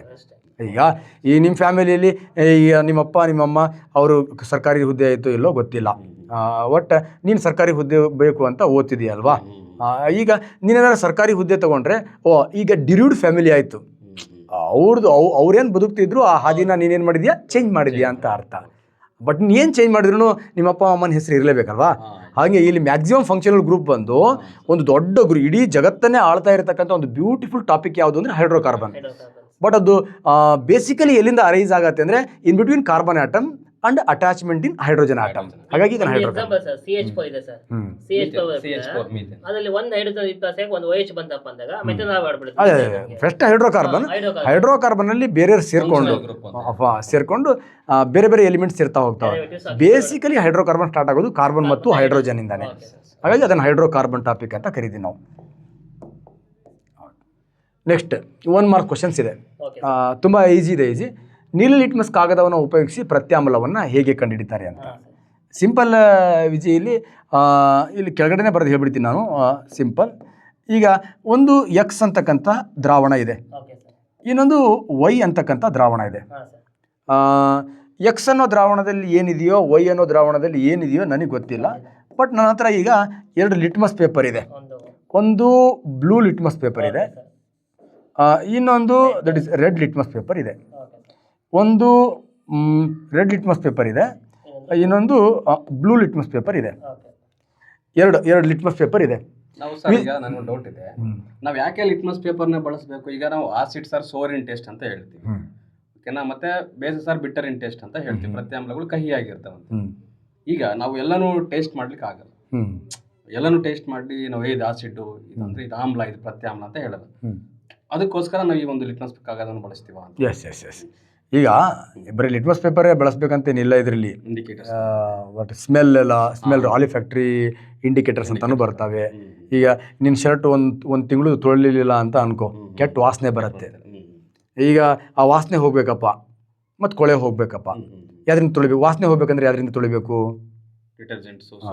ಇಲ್ಲಿ ಆಸಿಡ್. ಇಲ್ಲಿ ನಾವು ಟಾಪಿಕ್ಕಿಗೆ ಬರ್ಬೇಕು. ನಾವೀಗ ಡಿಟರ್ಜೆಂಟ್ಗಳಲ್ಲಿ ಅವೆಲ್ಲ ಇದನ್ನೇ ಬಳಸಿರ್ತಾರೆ, ಬೇರೆದೇನು ಬಳಸಿರಲ್ಲ. ನೋಡಿ, ಒಂದು ಸಾಬೂನು ಕೊಳೆನೂ ತೆಗೆಯುತ್ತೆ, ವಾಸನೆನೂ ತೆಗೆಯುತ್ತೆ. ಅಂದರೆ ಸಾಬೂನಲ್ಲಿ ಆಸಿಡ್ ಇರುತ್ತೆ, ಕೊಳೆ ತೆಗೆಯುತ್ತೆ. ನೆಕ್ಸ್ಟ್ ಸಾಬೂನಲ್ಲಿ ಬೇಸ್ ಇರುತ್ತೆ, ವಾಸನೆ ತೆಗೆಯುತ್ತೆ. Base is a good smell remover, acid is a good cleaner. ಅರ್ಥ ಇಲ್ಲೋ? ನಿನ್ನ ಸಾಬೂನು ಕೊಳೆ ತೆಗೆಯಬೇಕು, ವಾಸನೆ ತೆಗೆಯಬೇಕು, ಎರಡಕ್ಕೂ ಬೇಕು. ಹಾಗಾಗಿ ಆಸಿಡಲ್ಲಿ ಏನಿರುತ್ತೆ, ಇದು ಸಾಬೂನಲ್ಲಿ ಆಸಿಡ್ ಇರುತ್ತೆ, ಬೇಸ್ ಇರುತ್ತೆ. ಹಾಗಾಗಿ ಸಾಬೂನನ್ನು ನಾವೇನಂತ ಕರಿತೀವಿ? ಸಾಲ್ಟ್ ಅಂತ ಕರಿತೀವಿ ನಾವು. ಅದೊಂದು ಲವಣ ಅಂತ ಕರಿತೀವಿ. ಅದು ಬೇಡ ಬಿಡಿ, ಈ ಹುಡುಗರು ಇಲ್ಲಿ ಮರ್ತು ಬಿಡ್ತಾರೆ. ಇಲ್ಲಿ ನೀಲಿ ಲಿಟ್ಮಸ್ ಇದೆ ವಿಜಯ್, ಇಲ್ಲಿ ಒಳಗಡೆ ಹಾಕ್ತೀನಿ ನಾನು ನೀಲಿ ಲಿಟ್ಮಸ್. ಈ ನೀಲಿ ಲಿಟ್ಮಸ್ ಏನಾದ್ರು ಕೆಂಪು ಆತು ಅಂದರೆ ದಿಸ್ ಇಸ್ ದ ಆಸಿಡ್, ಆಮ್ಲ ಅಂತ. ನೀಲಿ ರೆಡ್ ಆಸಿಡ್ ಇದ್ರೆ ಡೇಂಜರ್, ಬಡ್ಡಿ ಮಗಂದು. ನೀಲಿನ ಕೆಂಪು ಮಾಡುತ್ತೆ. ಇಲ್ಲೂ ಸ್ವಲ್ಪ ಹುಷಾರಿರ್ಬೇಕು ವಿಜಿ, ನೀಲಿನ ಕೆಂಪು ಮಾಡುತ್ತೆ. ಮತ್ತು ಕೆಂಪು ಹಾಕಿದ್ರೆ ಕೆಂಪೇ ಇರುತ್ತೆ, ಅದು ಭಾರಿ ಇಂಪಾರ್ಟೆಂಟ್. ಕೆಂಪು ಹಾಕಿದ್ರೆ ಕೆಂಪೇ ಇರುತ್ತೆ. ಅವ್ನು ನಾಳೆ ಕ್ವಶನ್ ಕೇಳ್ಬೋದಲ್ವಾ? ಒಂದು ದ್ರಾವಣದಲ್ಲಿ ಕೆಂಪು ಲಿಟ್ಮಸ್ ಅನ್ನ ಹಾಕಿದಾಗ ಅದರ ಬಣ್ಣ ಬದಲಾಗುತ್ತಿಲ್ಲ, ಹಾಗಾದ್ರೆ ಆ ದ್ರಾವಣ ಯಾವುದು? ಆಮ್ಲ. ನೀಲಿನ ಕೆಂಪು ಮಾಡುತ್ತೆ, ಅದು ಕೆಂಪನ್ನ ಕೆಂಪಾಗಿ ಇಡುತ್ತೆ. ಇಲ್ಲೂ ಅಷ್ಟೇ, ಇಲ್ಲಿ ಕೆಂಪು ನೀಲಿ ಆಗತ್ತೆ, ಆದ್ರೆ ನೀಲಿನೇ ಆಗತ್ತೆ. ಒಂದು ದ್ರಾವಣ ನೆನ್ಪಿಟ್ಕೊಳ್ಳೋಕೆ ಈಜಿ ಮೆಥಡ್ ಏನಂದ್ರೆ ಆಸಿಡ್ ಅಂತಕ್ಕಂಥ ಡೇಂಜರ್ ಸರ್. ಅದು ನೀಲಿನ ರೆಡ್ ಮಾಡುತ್ತೆ. ಮತ್ತೆ ರೆಡ್ ಇರೋದನ್ನ ಮತ್ತೆ ರೆಡ್ ಮಾಡ್ಬೇಕದು. ಹುಡುಗಿನ ತಾಳಿ ಕಟ್ಟು ಆಂಟಿ ಮಾಡ್ಬೋದು, ಆಂಟಿನ ಮತ್ತೇನು ಮಾಡೋಕ್ಕಾಗತ್ತೆ ಅಂತ ಅಷ್ಟೇ. ಅಲ್ಲಿ ಅರ್ಥ ಆಯ್ತೇನೆ? ಈ ಹುಡುಗಿ ನೀಲಿ ಆಸಿಡಿಗೆ ಹೋದಾಗ ಆಂಟಿ ಆಗಿದ್ದಾಳೆ, ಮತ್ತು ಆಂಟಿ ಮತ್ತೆ ಮಾಡಕ್ಕೆ ಬರಲ್ಲ, ಆಂಟಿನೇ ಅಂತ. ಓಕೆ, ಹುಡುಗರು ಮತ್ತೆ ನೀವು ಏನು ಸಾರಿ ಮತ್ತೆ ನೋಡಯ್ಯ, ನಮ್ಮ ಹುಡುಗರು ಅರ್ಥ ಆಗ್ಬೇಕದು ಕಾನ್ಸೆಪ್ಟ್. ಹಾಗಾಗಿ ಇಲ್ಲಿ ಯಾರ ಆಂಟಿ?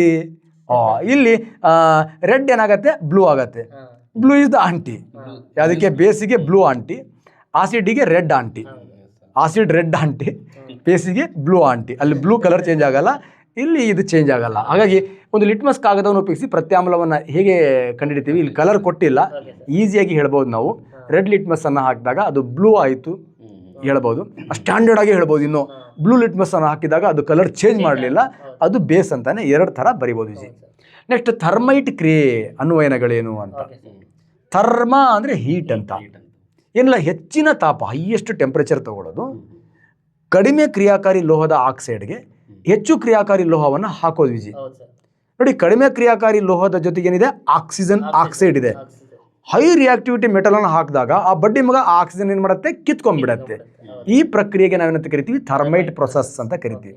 ಅಂದರೆ ಕಡಿಮೆ ಕ್ರಿಯಾಕಾರಿ ಲೋಹದ ಆಕ್ಸೈಡ್ಗೆ ಹೆಚ್ಚಿನ ತಾಪದಲ್ಲಿ ಹೆಚ್ಚು ಕ್ರಿಯಾಕಾರಿ ಲೋಹವನ್ನು ಹಾಕಿ ಅದರ ಆಕ್ಸೈಡನ್ನು ಬೇರ್ಪಡಿಸ್ತಕ್ಕಂಥ ವಿಧಾನಕ್ಕೆ ಎಸ್ ವಿಜಿ, ಹೀಟ್ ಕೊಟ್ಟು ಆಕ್ಸಿಜನ್ನ ರಿಮೂವ್ ಮಾಡ್ತಕ್ಕಂಥ ಪ್ರೊಸೆಸ್. ಸೊ ಈ ಪ್ರೊಸೆಸ್ ಎಲ್ಲಿ ಯೂಸ್ ಮಾಡ್ತೇವೆ ಅಂದರೆ ವಿಜಿ, ಒಂದು ರೈಲ್ವೆ ಹಳೆ ಇರುತ್ತೆ ಓಕೆ, ರೈಲ್ವೆ ಟ್ರ್ಯಾಕ್ ಇರುತ್ತೆ. ಆ ರೈಲ್ವೆ ಟ್ರ್ಯಾಕ್ ಒಳಗಡೆ ಎಲ್ಲೋ ಬಿರುಕಾಗಿರುತ್ತೆ. ನಾವು ಇಡೀ ಟ್ರ್ಯಾಕ್ ತೆಗಿಯೋದು ತುಂಬ ಕಷ್ಟ ಆಗಿಬಿಡುತ್ತೆ. ಅವಾಗ ಏನು ಮಾಡಿ ಅದನ್ನು ವೆಲ್ಡಿಂಗ್ ಮಾಡಬೇಕಲ್ವಾ, ಎಲ್ಲಿ ಬಿರುಕಾಗಿರುತ್ತೆ ಅಲ್ಲಿ ಗಾಳಿ ಪಾಸ್ ಆಗಿ ಅಲ್ಲೇನಾಗಿರುತ್ತೆ, ರಸ್ಟ್ ಆಗಿರುತ್ತೆ, ತುಕ್ಕು ಹಿಡಿದಿರುತ್ತೆ. ಅವಾಗ ಏನು ಮಾಡ್ತೀವಿ, ಅದನ್ನು ಹೀಟ್ ಮಾಡಿ ಐರನ್ ಆಕ್ಸೈಡಿಂದ ಆಗಿರತಕ್ಕಂಥ ಹಳಿಗೆ ಅದಕ್ಕಿಂತ ಕ್ರಿಯಾಪಟ್ಟು ಅಲ್ಯೂಮಿನಿಯಮನ್ನು ಆ ಹೀಟಲ್ಲಿ ಹಾಕ್ತೀವಿ. ಆ ಬಡ್ಡಿ ಮಗನ ಅಲ್ಯೂಮಿನಿಯಂ ಏನು ಮಾಡುತ್ತೆ, ಆ ಒಳಗಡೆ ಹೋಗಿ ಅದರಲ್ಲಿ ಇರ್ತಕ್ಕಂಥ ಎಲ್ಲ ಆಕ್ಸಿಜನನ್ನು ಅಬ್ಸರ್ವ್ ಮಾಡ್ಕೊಂಡ್ಬಿಡುತ್ತೆ. Al2O3 ಆಗಿಬಿಡುತ್ತೆ.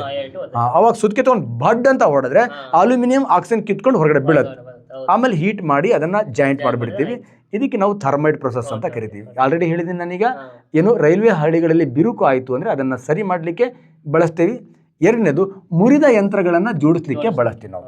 ಓಕೆ, ಮುರಿದ ಯಾವುದೇ ಮಿಷನರಿ ಟೂಲ್ಸ್ ಇರಲಿ ಅದನ್ನು ಅಲ್ಲೇ ಜಾಯಿಂಟ್ ಮಾಡಬೇಕು ಅಂದರೆ ಥರ್ಮೈಟ್ ಪ್ರೊಸೆಸನ್ನು ಯೂಸ್ ಮಾಡ್ತೀವಿ. ರೈಲ್ವೆ ಹಳಿಗಳಲ್ಲಿ ಏನಾದ್ರು ಬಿರುಕಿತ್ತು ಅಂದರೆ ಅದನ್ನು ಜಾಯಿಂಟ್ ಮಾಡಲಿಕ್ಕೆ ಥರ್ಮೈಟ್ ಪ್ರೊಸೆಸನ್ನು ಬಳಸ್ತೀವಿ.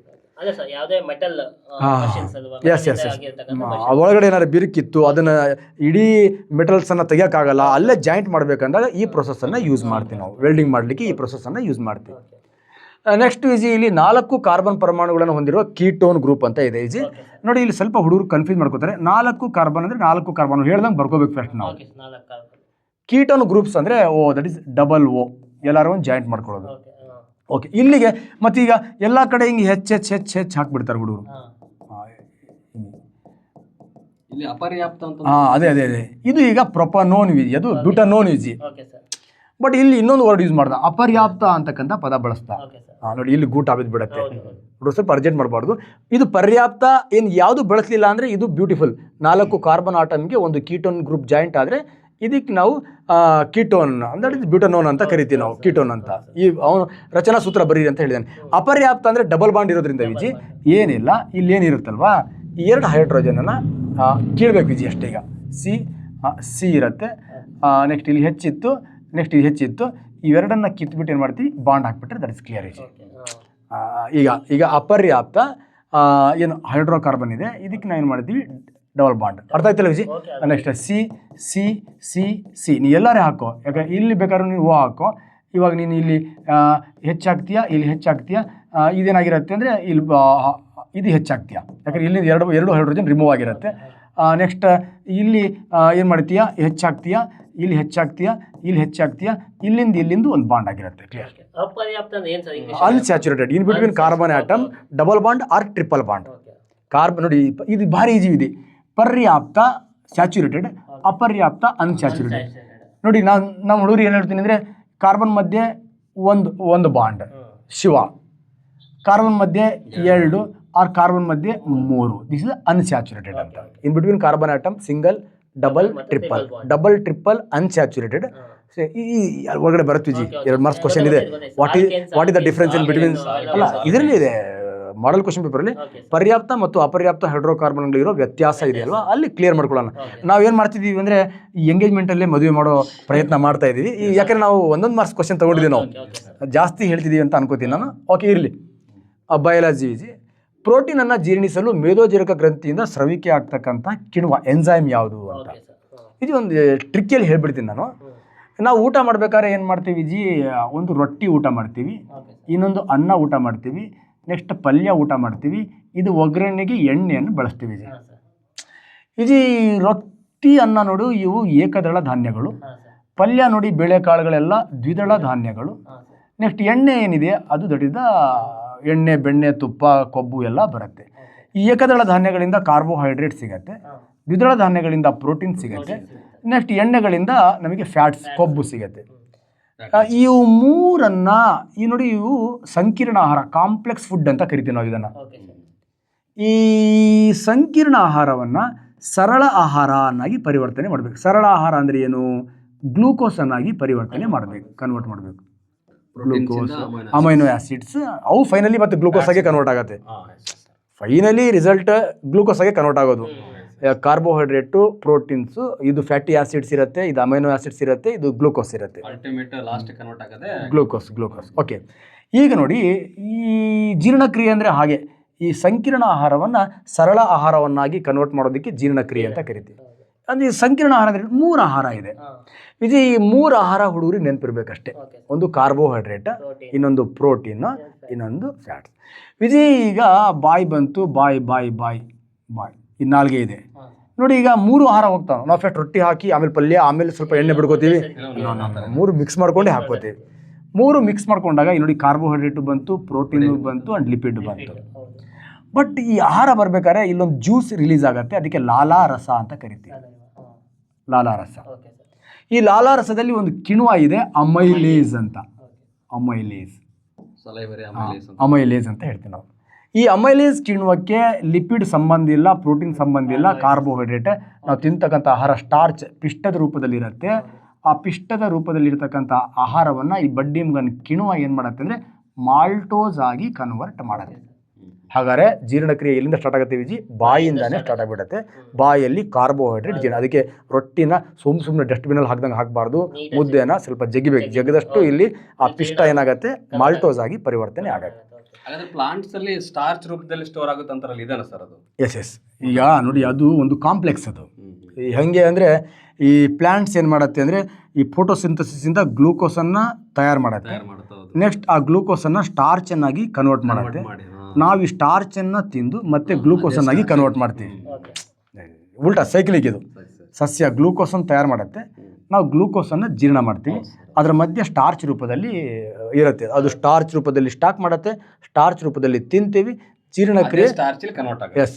ಪ್ಲಾಂಟಲ್ಲಿ ಗ್ಲೂಕೋಸ್ ಸ್ಟಾರ್ಚ್ ಆಗುತ್ತೆ, ಅನಿಮಲ್ಸ್ಗಳಲ್ಲಿ ಸ್ಟಾರ್ಚ್ ಮತ್ತು ಫರ್ದರ್ ಏನಾಗಿ ಕನ್ವರ್ಟ್ ಆಗುತ್ತೆ, ಗ್ಲೂಕೋಸ್ ಆಗಿ ಕನ್ವರ್ಟ್ ಆಗುತ್ತೆ. ಓಕೆ, ಇವೆಲ್ಲ ಕಾಂಪ್ಲೆಕ್ಸ್. ಇವೆಲ್ಲ HSTR GPSTR ಕ್ಲಾಸಲ್ಲಿ ಇವೆಲ್ಲ ಇನ್ ಡೀಟೇಲ್ ಆಗಿ ಇರುತ್ತೆ. ಓಕೆ, ಇಲ್ಲಿ ಬಾಯಲ್ಲಿ ಏನಾಯಿತು, ಕಾರ್ಬೋಹೈಡ್ರೇಟ್ ಜೀರ್ಣ ಆಯಿತು. ಈಗ ಅಲ್ಲಿಂದ ಎಲ್ಲಿ ಬರುತ್ತೆ? ಈಗ ಅನ್ನನಾಳದ ಮೂಲಕ ಜಠರಕ್ಕೆ ಬರುತ್ತೆ. ನೋಡಿ, ಜಠರಕ್ಕೆ ಬಂದಾಗ ಜಠರದಲ್ಲಿ HCl ಆ್ಯಸಿಡ್ ರಿಲೀಸ್ ಆಗುತ್ತೆ. ನೆಕ್ಸ್ಟ್ ಇನ್ನೊಂದು ಎಂಜೈಮ್ ಇದೆ, ಪೆಪ್ಸಿನ್ ಅಂತಕ್ಕಂಥ ಎಂಜೈಮ್ ರಿಲೀಸ್ ಆಗುತ್ತೆ. ಪೆಪ್ಸಿನ್ ಅಂತಕ್ಕಂಥ ನೋಡಿ, ಇಲ್ಲಿ ಹೆಸರಿದೆ ಪೆಪ್ಸಿನ್. ಏನು ಜೀರ್ಣ ಮಾಡುತ್ತೆ ಅಂದರೆ ಪ್ರೋಟೀನನ್ನು ಜೀರ್ಣ ಮಾಡುತ್ತೆ. ಅಲ್ಲಿ ಕಾರ್ಬೋಹೈಡ್ರೇಟ್ ಬಾಯಲ್ಲಿ ಜೀರ್ಣ ಆಗಿದೆ. ಜಠರದಲ್ಲಿ ಏನು ಜೀರ್ಣ ಆಗುತ್ತೆ? ಈಗ ಪ್ರೋಟೀನ್ ಜೀರ್ಣ ಆಗುತ್ತೆ. ಪ್ರೋಟೀನನ್ನು ಜೀರ್ಣ ಮಾಡ್ತಕ್ಕಂಥ ಕಿಣ್ವ, ಜಠರದಲ್ಲಿ ಉತ್ಪತ್ತಿ ಆಗ್ತಕ್ಕಂಥ ಪ್ರೋಟೀನನ್ನು ಜೀರ್ಣ ಮಾಡ್ತಕ್ಕಂಥ ಕಿಣ್ವ ಯಾವುದು ಅಂದರೆ ಪೆಪ್ಸಿನ್. ಬಟ್ HCl ಏನು ಮಾಡುತ್ತೆ ಅಂದರೆ ಪೆಪ್ಸಿಯಲ್ನ ಆ್ಯಕ್ಟಿವಿಟಿನ ಏನು ಮಾಡುತ್ತೆ? ಇನ್ಕ್ರೀಸ್ ಮಾಡುತ್ತೆ. ಆ್ಯಕ್ಚುಲಿ ಅದು ಬುಕ್ಕಲ್ಲಿದೆ ಅಷ್ಟೇ. ಆ್ಯಕ್ಚುಲಿ ನಮ್ಮ ಜಠರದಲ್ಲಿ ಪೆಪ್ಸಿನ್ ರಿಲೀಸ್ ಆಗಲ್ಲ, ಪೆಪ್ಸಿನೋಸಿನ್ ಅಂತಕ್ಕಂಥ ಪ್ರೋ ಎಂಜೈಮ್ ರಿಲೀಸ್ ಆಗುತ್ತೆ. ಆ ಪೆಪ್ಸಿನೋಸಿನನ್ನು ಪೆಪ್ಸಿನ್ ಆಗಿ ಯಾವುದು ಕನ್ವರ್ಟ್ ಮಾಡುತ್ತೆ ಅಂದರೆ ಹೈಡ್ರೋಕ್ಲೋರಿಕ್ ಕನ್ವರ್ಟ್ ಮಾಡುತ್ತೆ. ಆ ಹೈಡ್ರೋಕ್ಲೋರಿಕ್ ಆ್ಯಸಿಡಿಂದ ಪೆಪ್ಸಿನೋಸಿನ್ ಪೆಪ್ಸಿನ್ ಆಗಿ ಪ್ರೋಟೀನನ್ನು ಏನು ಮಾಡುತ್ತೆ? ಜೀರ್ಣ ಮಾಡುತ್ತೆ. ಪೆಪ್ಸಿನ್ ಆಕ್ಟಿವೇಟ್ ಆಗೋದು ಆಸಿಡ್ ಇದ್ದಾಗ ಮಾತ್ರ ಅಂತ. ಯಾವುದು ಈ ಪೆಪ್ಸಿನ್ ಇದೆಯಲ್ಲ ಸರ್? ಪೆಪ್ಸಿನ್ ಆಕ್ಟಿವೇಟ್ ಅಲ್ಲ, ಅದು ಅದರದ್ದು ಫಾರ್ಮೇ ಚೇಂಜ್ ಇರುತ್ತೆ. ಅದು ಪ್ರೋ ಎಂಜೈಮ್ ಅಂದರೆ ಅದು ನಾನ್ ಫಂಕ್ಷನಲ್ ಆಗಿ ರಿಲೀಸ್ ಆಗುತ್ತೆ. HCl ಅದನ್ನು ಫಂಕ್ಷನಲ್ ಗ್ರೂಪಿಗೆ ತರುತ್ತೆ. ಅದಕ್ಕೆ ಪೆಪ್ಸಿನೋಸಿನನ್ನು ಪ್ರೋಟೀನನ್ನು ಜೀರ್ಣ ಮಾಡ್ತಕ್ಕಂಥ ಪೆಪ್ಸಿನ್ ಆಗಿ ಕನ್ವರ್ಟ್ ಮಾಡುತ್ತೆ. ಆಕ್ಟಿವೇಟ್ ಆಗುತ್ತೆ. ಅದಕ್ಕೆ ಪೆಪ್ಸಿನ ಬುಕ್ಕಲ್ಲಿ ನಮ್ಮ ಹೈಸ್ಕೂಲ್ ಹುಡುಗರಿಗೆ ಅವ್ರ ಮನೋಮಟ್ಟಕ್ಕೆ ಪೆಪ್ಸಿನ ಚಟುವಟಿಕೆನ ಹೆಚ್ಚುತ್ತೆ ಅಂತ ಕೊಟ್ಬಿಡ್ತಾನೆ ಅವನು. ಮೇಷ್ಟ್ರಿಗೆ ಅದು ಗೊತ್ತಿರಬೇಕು. ಓಕೆ, ಸೊ ನೆಕ್ಸ್ಟ್ ಇಲ್ಲಿ ಪ್ರೋಟೀನ್ ಜೀರ್ಣ ಆಯಿತು ಪೆಪ್ಸಿನ್ ಸಹಾಯದಿಂದ. ಇಲ್ಲಿ ಕಾರ್ಬೋಹೈಡ್ರೇಟ್ ಅಮೈಲೇಜಿಂದ ಜೀರ್ಣ ಆಯಿತು. ಈಗ ಇಲ್ಲಿಂದ ಬಂದಾಗ ಈ ರೋಡಲ್ಲಿ ಇಲ್ಲಿ ಬ್ಯೂಟಿಫುಲ್ ಆಗಿರ್ತಕ್ಕಂಥ ಲಿವರ್ ಇದೆ. ಈ ಲಿವರ್ ಏನು ಮಾಡುತ್ತೆ ಅಂದರೆ ಇನ್ನು ಲಾಸ್ಟಿಗೆ ಕಾರ್ಬೋಹೈಡ್ರೇಟ್ ಪ್ರೋಟೀನ್ ಮೇಲೆ ಲಿಪಿಡ್ ಉಳ್ಕೋತಲ್ಲ ನೋಡಿ, ಹೆಸರು ಲಿವರ್. ಲಿಪಿಡನ್ನು ಏನು ಮಾಡುತ್ತೆ? ಜೀರ್ಣ ಮಾಡುತ್ತೆ. ದೊಡ್ಡ ಕೊಬ್ಬಿನ ಕಣಗಳನ್ನು ಚಿಕ್ಕ ಕೊಬ್ಬಿನ ಕಣಗಳನ್ನಾಗಿ ಡಿವೈಡ್ ಮಾಡುತ್ತೆ. ಇದಕ್ಕೆ ಎಮಲ್ಸಿಫಿಕೇಶನ್, ಎಮಲ್ಸೀಕರಣ ಅಂತ ಕರಿತೀವಿ. ವಿಜಯ್, ಈಗ ನಾವು ತಿಂದಿರೋ 3 ಆಹಾರ ಕಾರ್ಬೋಹೈಡ್ರೇಟ್ ಬಾಯಲ್ಲಿ ಜೀರ್ಣ ಆಯಿತು, ಪ್ರೋಟೀನ್ ಜಠರದಲ್ಲಿ ಪೆಪ್ಸಿನಿಂದ ಜೀರ್ಣ ಆಯಿತು, ಲಿಪಿಡ್ ಲಿವರ್ನ ಸಹಾಯದಿಂದ ಜೀರ್ಣ ಆಯಿತು. ಜೀರ್ಣ ಆಯ್ತಾ? ಇನ್ನೂ ಕಂಪ್ಲೀಟ್ ಆಗಿಲ್ಲ. ಕಂಪ್ಲೀಟ್ ಆಗಿತ್ತೋ ಇಲ್ಲೋ ಅನ್ನೋದನ್ನು ಚೆಕ್ ಮಾಡೋಕ್ಕೆ ಇರತಕ್ಕಂಥದ್ದೇ ಇನ್ನೊಂದು ಬ್ಯೂಟಿಫುಲ್ ಆಗಿರ್ತಕ್ಕಂಥ ಪ್ಯಾನ್ಕ್ರಿಯಾಸ್, ಮೇದೋಜೀರಕ ಗ್ರಂಥಿ. ಚೆಕ್ ಮಾಡುತ್ತೀಗ, ಓ ಇಲ್ಲಿ ಅಮೈಲೇಜ್ ಸರಿಯಾಗಿ ರಿಲೀಸ್ ಮಾಡಿಲ್ವಾ, ಇದು ಅಮೈಲೇಜನ್ನು ರಿಲೀಸ್ ಮಾಡಿ ಮಿಕ್ಕಿದ್ದ ಪಿಷ್ಟನ ಏನು ಮಾಡುತ್ತೆ, ಮಾಲ್ಟೋಸ್ ಮಾಡುತ್ತೆ. ಇಲ್ಲೇನಾರ ಉಳ್ಕೊಂಡ್ಬಿಟ್ಟಿರ್ತಕ್ಕಂಥ ಪಿಷ್ಟನ ಮಾಲ್ಟೋಸ್ ಮಾಡುತ್ತೆ. ಯಾವುದು? ಮೇದೋಜೀರಕ ಗ್ರಂಥಿ, ಪ್ಯಾನ್ಕ್ರಿಯಾಸ್. ಇದು ಅಮೈಲ್ ರಿಲೀಸ್ ಮಾಡಿ. ಈಗ ಈ ಬಡ್ಡಿ ಮಗನ್ ಪೆಪ್ಸಿನ್ ಎಲ್ಲ ಪ್ರೋಟೀನ್ ಜೀರ್ಣ ಮಾಡುತ್ತಾ? ಆಗಿಲ್ಲ. ಓ ಅಲ್ಲೇನಾದರೂ ಪ್ರೋಟೀನ್ ಉಳ್ಕೊಂಡ್ರೆ ಇದು ಟ್ರಿಪ್ಸಿನನ್ನು ರಿಲೀಸ್ ಮಾಡುತ್ತೆ. ಟ್ರಿಪ್ಸಿನ್ ರಿಲೀಸ್ ಮಾಡುತ್ತೆ. ರಿಲೀಸ್ ಮಾಡಿ ಬಡ್ಡಿ ಮಗ ಸರಿಯಾಗಿ ಜೀರ್ಣ ಮಾಡಿಲ್ಲ ಅಂತ ಜಠರಕ್ಕೆ ಬೊಯ್ಯತ್ತೆ. ಇದು ಅದನ್ನು ಜೀರ್ಣ ಮಾಡುತ್ತೆ. ನೆಕ್ಸ್ಟ್ ಲಿವರ್ ಏನಾರು ಹಾಳಾಗಿತ್ತಾ ಅವಾಗ ಮತ್ತೆ ಲೈಪೇಜನ್ನು ರಿಲೀಸ್ ಮಾಡುತ್ತೆ. ಇದು ಲಿಪಿಡನ್ನು ಡೈಜೆಷನ್ ಮಾಡೋದು. ಇವು ಮೂರು ಸರಿಯಾಗಿ ಕೆಲಸ ಮಾಡದೇ ಇದ್ರೆ ಆ ಕೆಲಸನ ಪಾಪ ಒಂಥರ ಧರ್ಮರಾಯನ್ ಥರ ಇರಲಿ ಬಿಡೋ ನಾನು ಮಾಡ್ತೀನಿ ಅಂತ ಹೇಳಿ ಸಣ್ಣ ಕರಳಿಗೆ ಕಳಿಸ್ತಕ್ಕಂಥ ಕೆಲಸವನ್ನು ಮಾಡುತ್ತೆ. ನೋಡಿ ಇಲ್ಲಿ ಎಷ್ಟು ಕ್ವಶನ್ ಬರುತ್ತೆ. ಲೈಪೇಜ್ ಇದೆ, ಟ್ರಿಪ್ಸಿನ್ ಇದೆ, ಆಮೇಲೆ ಈ ಮೂರು ಮೇದೋಜೀರಕ ಗ್ರಂಥಿಯಲ್ಲಿ ರಿಲೀಸ್ ಆಗುತ್ತೆ. ಇಲ್ಲಿ ಕೇಳಿದ ಅವನು ಪ್ರೋಟೀನನ್ನು ಜೀರ್ಣ ಮಾಡ್ತಕ್ಕಂಥ pancreas, that is the trypsin ಅಂತ ಇರುತ್ತೆ. That is right answer, trypsin. ಇದೇ ಕ್ವಶನಿಗೆ ಏನಾದರೂ ಇದು ಜಠರ ಸ್ಟೊಮಕ್ ಅಂತ ಬಂದಿತ್ತು ಅಂತ ಹೇಳ್ಕೊ, ಅವಾಗ ಪೆಪ್ಸಿನ್ ರೈಟ್ ಆನ್ಸರ್ ಆಗ್ತಿತ್ತು. ಓಕೆ, ನೆಕ್ಸ್ಟ್ ಅಮೈಲೇಜ್ ಎಲ್ಲಿ ಉತ್ಪತ್ತಿ ಆಗತ್ತೆ ಅಂತ ಹೇಳಿದಾಗ ಬಾಯಿ ಹಾಕಿದ್ರೆ ಬಾಯಲ್ಲೂ ಆಗತ್ತೆ, ಮೇದೋಜೀರಕ ಗ್ರಂಥಿಯಲ್ಲೂ ಆಗತ್ತೆ. ಅದು one of the very very important. ಕೇಳಬಹುದು. ಟ್ರಿಕ್ಕಿ ಕ್ವಶನ್ ಒಂದು ಅಪ್ಲೋಡಲ್ಲಿ ಎರಡು ಕಡೆನೂ ಆ ಥರ ದರ್ಶಿಗೆ ಟ್ರಿಕ್ಕಿ ಕ್ವಶನ್ಸ್ಗಳನ್ನು ಕೂಡ ಅವನು ಕೇಳ್ಬೋದು ಜಿ. ಬಟ್ ಇದು ಸ್ವಲ್ಪ ಹುಡುಗರು ಕ್ಲೀನಾಗಿ ನೋಡ್ಕೋಬೇಕು. ಕ್ಲಿಯರ್? ಸೊ ನೆಕ್ಸ್ಟ್ ಯುಗ್ಮಜ ಒಂದರಲ್ಲಿ 24 ಜೊತೆ ಕ್ರೋಮೋಸೋಮ್ಗಳಿವೆ. ಲಿಂಗಾಣುಗಳಲ್ಲಿರ್ತಕ್ಕಂಥ ವರ್ಣತಂತುಗಳ ಸಂಖ್ಯೆ. ಈ ಕ್ಲಾಸಿಗೆ ಹೋಗೋ ಮುಂಚೆನೆ ನೀನು ಸರ್ ಯುಗ್ಮಜ ಅಂದರೆ ಏನು ಅಂತ ಕೇಳಿದೆ ಅಲ್ವಾ? ಸಿಂಪಲ್ ವಿಜಿ, ಒಂದು ಹೆಣ್ಣು ಲಿಂಗಾಣು ಅಂಡಾಶಯ ಇರುತ್ತೆ, ಅಂಡಾಣು ಒಂದು, ಇದು ಫೀಮೇಲ್ ಎಗ್.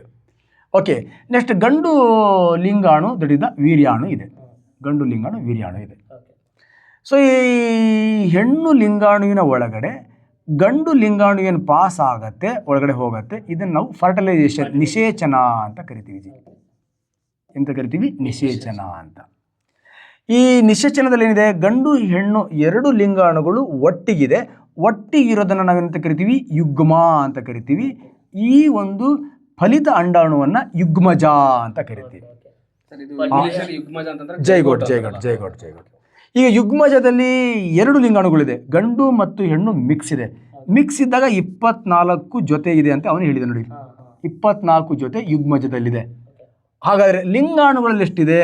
ಇದರಲ್ಲಿ 24 ಇರುತ್ತೆ, ಇದರಲ್ಲಿ 24 ಇರುತ್ತೆ. ಎರಡು ಮಿಕ್ಸ್ ಆದಾಗ 24 ಜೊತೆ ಆಗುತ್ತೆ. ಆಗ ರೈಟ್ ಆನ್ಸರ್ ಯಾವುದು? ಡಿ. ಅರ್ಥ ಆಯ್ತಾ ಜಿ? ಈ ಗಂಡು ಲಿಂಗಾಣುಗಳಲ್ಲಿ 24 ಇರುತ್ತೆ, ಹೆಣ್ಣು ಲಿಂಗಾಣುಗಳಲ್ಲಿ 24 ಇರುತ್ತೆ. ಅವೆರಡು ಒಳಗಡೆ ಹೋದ್ನಾಗ 24 ಜೊತೆ ಆಗುತ್ತೆ. ಸಂಖ್ಯೆ ಕೇಳಿದ್ದಾನೆ. 24. This is the haploid number, ಏಕಗುಣಿತದಲ್ಲಿ ಇರುತ್ತೆ. ಇದರಲ್ಲಿ ಡಿಪ್ಲಾಯ್ಡ್ ದ್ವಿಗುಣಿತದಲ್ಲಿ ಇರುತ್ತೆ. ಅರ್ಥ ಆಗಿಲ್ಲ? ಎಸ್ ವಿಜಿ, ಇಲ್ಲಿ ನಿಮಗೆ ಸಿಂಪಲ್ ಆಗಿ ಹೇಳ್ತಾ ಇದ್ದೀನಿ. ಈಗ ನನ್ನ ಹತ್ರ 2 ಇದೆ, ಇವನ ಹತ್ರ 2 ಇದೆ, ಇವನ ಹತ್ರ ಈಗ 2 ಜೊತೆ ಇದೆ. ಕ್ಲಿಯರ್? 2 ಜೊತೆಯಲ್ಲಿ ಒಂದು ಲಿಂಗಾಣು ಎಷ್ಟಿದೆ ಅಂತ ಕೇಳಿದಾನೆ? 2 ಅಂತ ಕೇಳಿದಾನೆ. ಕ್ಲಿಯರ್? ಯುಗ್ಮಜ ಅಂದರೆ 2 ಲಿಂಗಾಣು ಸೇರಿ ಯುಗ್ಮಜ. ಯುಗ್ಮಜದಲ್ಲಿ 24 ಜೊತೆ ಇದೆ ಅಂದಮೇಲೆ ಯುಗ್ಮಜ ಆಗಲಿಕ್ಕೆ ಎಷ್ಟು ಲಿಂಗಾಣುಗಳು ಸೇರ್ಕೊಂಡಿದ್ದಾವ? 2 ಲಿಂಗಾಣು. ಆದ್ರೆ ಒಂದು ಲಿಂಗಾಣುವಲ್ಲಿ ಎಷ್ಟಿದೆ? 24 ಇದೆ. ಈ ಲಿಂಗಾಣುವಲ್ಲಿ 24 ಇದೆ. 2 ಸೇರ್ಕೊಂಡು 24 ಜೊತೆ ಇದೆ. ಅರ್ಥ ಆಗಿಲ್ಲ? ಇಲ್ಲ, ನೀನು ಮುಗ್ದಲ್ಲಿ ಕನ್ಫ್ಯೂಸ್. ನನಗೆ ಏನು ಗೊತ್ತಾ, ಅಲ್ಲಿ ಕ್ವಶನ್ ಅಲ್ಲಿ ಆಗ ಲಿಂಗಾಣುಗಳಲ್ಲಿರುವ ವರ್ಣತಂತುಗಳ ಸಂಖ್ಯೆ ಅಂತ ಕೇಳಿದೆ ಸರ್. ಇಲ್ಲಿ ಯುಗ್ಮಜ ಅಂದ್ರೆ 24 ಜೊತೆ ವರ್ಣತಂತುಗಳಿವೆ. ಇನ್ನೊಂದ್ಸತಿ ಮಾಡೋಣ. ಇದು 24 ಜೊತೆ ಅಂದ್ರೆ ಈಗ 48 ವರ್ಣತಂತುಗಳ ಹೆಸರಲ್ಲಿ. ಈಗ ಗಂಡು ಮತ್ತೆ ಹೆಣ್ಣು ಲಿಂಗಾಣ ಅಂತ ಬಂದ ನಮಗೆ ಎಷ್ಟಾಗುತ್ತೆ ಸರ್? ಗಂಡು ಲಿಂಗಾಣ 24 ಇರ್ತವೆ. ಮತ್ತೆ ನನಗೆ ಇನ್ನೊಂದು ಕನ್ಫ್ಯೂಷನ್ ಅಂದ್ರೆ 23 ಪೇರ್ ಆಫ್ ಕ್ರೋಮೋಸೋಮ್ಸ್ ಅಂತ ಅವ್ನು ಕೊಟ್ಟಿರೋದು ಅಲ್ಲಿ. ನೀನು ಅಲ್ಲ, ಅವ್ನು ನಿನಗೆ ಗೊತ್ತಿರೋದಲ್ಲ, ಅವ್ನು ಕೊಟ್ಟಿರೋದಲ್ಲಿ ಮಾಡ್ಬೇಕು. ಅವನು ನಿನಗೆ 20, ನೀನು ಯಾಕೆ 24 ಜೊತೆ ಮಾಡಿದ್ವಿ? ಎಲ್ಲ ಆಪ್ಷನ್ ಕಾಟ್ ಹೊಡೆದು ಇಲ್ಲಿ 23 ಮಾಡ. ಇಂಡಿಯಾ ನಡೀತದೆ. ವಿಜಯ, ಇದು ಕ್ಲಿಯರಿಟಿ ಸಿಗ್ತಾ? ಹಾಂ, ಏನಿಲ್ಲ ವಿಜಯಲ್ಲಿ, ಇಲ್ಲಿ ನನ್ನ ಹತ್ರ 10 ಜೊತೆ ಕ್ರೋಮೋಸೋಮ್ ಇದೆ, ನನ್ನ ಹೆಂಡತಿ ಹತ್ರ 10 ಜೊತೆ, ನನ್ನ ಹತ್ರ 10 ಕ್ರೋಮೋಸೋಮ್ ಇದೆ, ಜೊತೆ ಅಲ್ಲ. 10. ಹಾಂ, ನನ್ನ ಹೆಂಡತಿ ಹತ್ರ 10 ಇದೆ. ಓಕೆ. ಅರ್ಥ ಆಯ್ತಾ? ಈಗ ನನ್ನ ಹೆಂಡತಿ ಗರ್ಭದಲ್ಲಿ ಒಂದು ಮಗು ಬೆಳೀತಾ ಇದೆ, ಅದರಲ್ಲಿ ನಂದು 10, ನನ್ನ ಹೆಂಡತಿದು 10, ಇಲ್ಲಿ 20 ಇರಬೇಕಲ್ವಾ? 20 ಇದೆ ಇರಬೇಕಿಲ್ಲಿ. ಇದನ್ನು ನಾವೇನು ಮಾಡ್ತೀವಿ, 10 ಜೊತೆ ಅಂತ ಕರಿತೀವಿ. ಅರ್ಥ ಆಗಿಲ್ಲ? ಅವನೇನು ಕೇಳಿದ್ದಾನೆ, ಇದರಲ್ಲಿರೋ ಒಂದು ಲಿಂಗಾಣುವಿನ ಕ್ರೋಮೋಸೋಮ್ ಎಷ್ಟು ಅಂತ ಕೇಳಿದ್ದಾನೆ.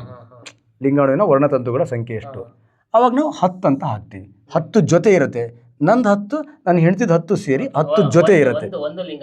ಒಂದು ಲಿಂಗಾಣುಗಳಲ್ಲಿ ಎಷ್ಟು ಕ್ರೋಮೋಸೋಮ್ ಇರುತ್ತೆ? ಟ್ರಿಕಿ ಕ್ವಶನ್, ಮೆಂಟಲ್ ಎಬಿಲಿಟಿ ತರ ಇದು. ಯುಗ್ಮಜ ಅಂತಂದ್ರೆ ಕಂಬೈನ್ಡ್.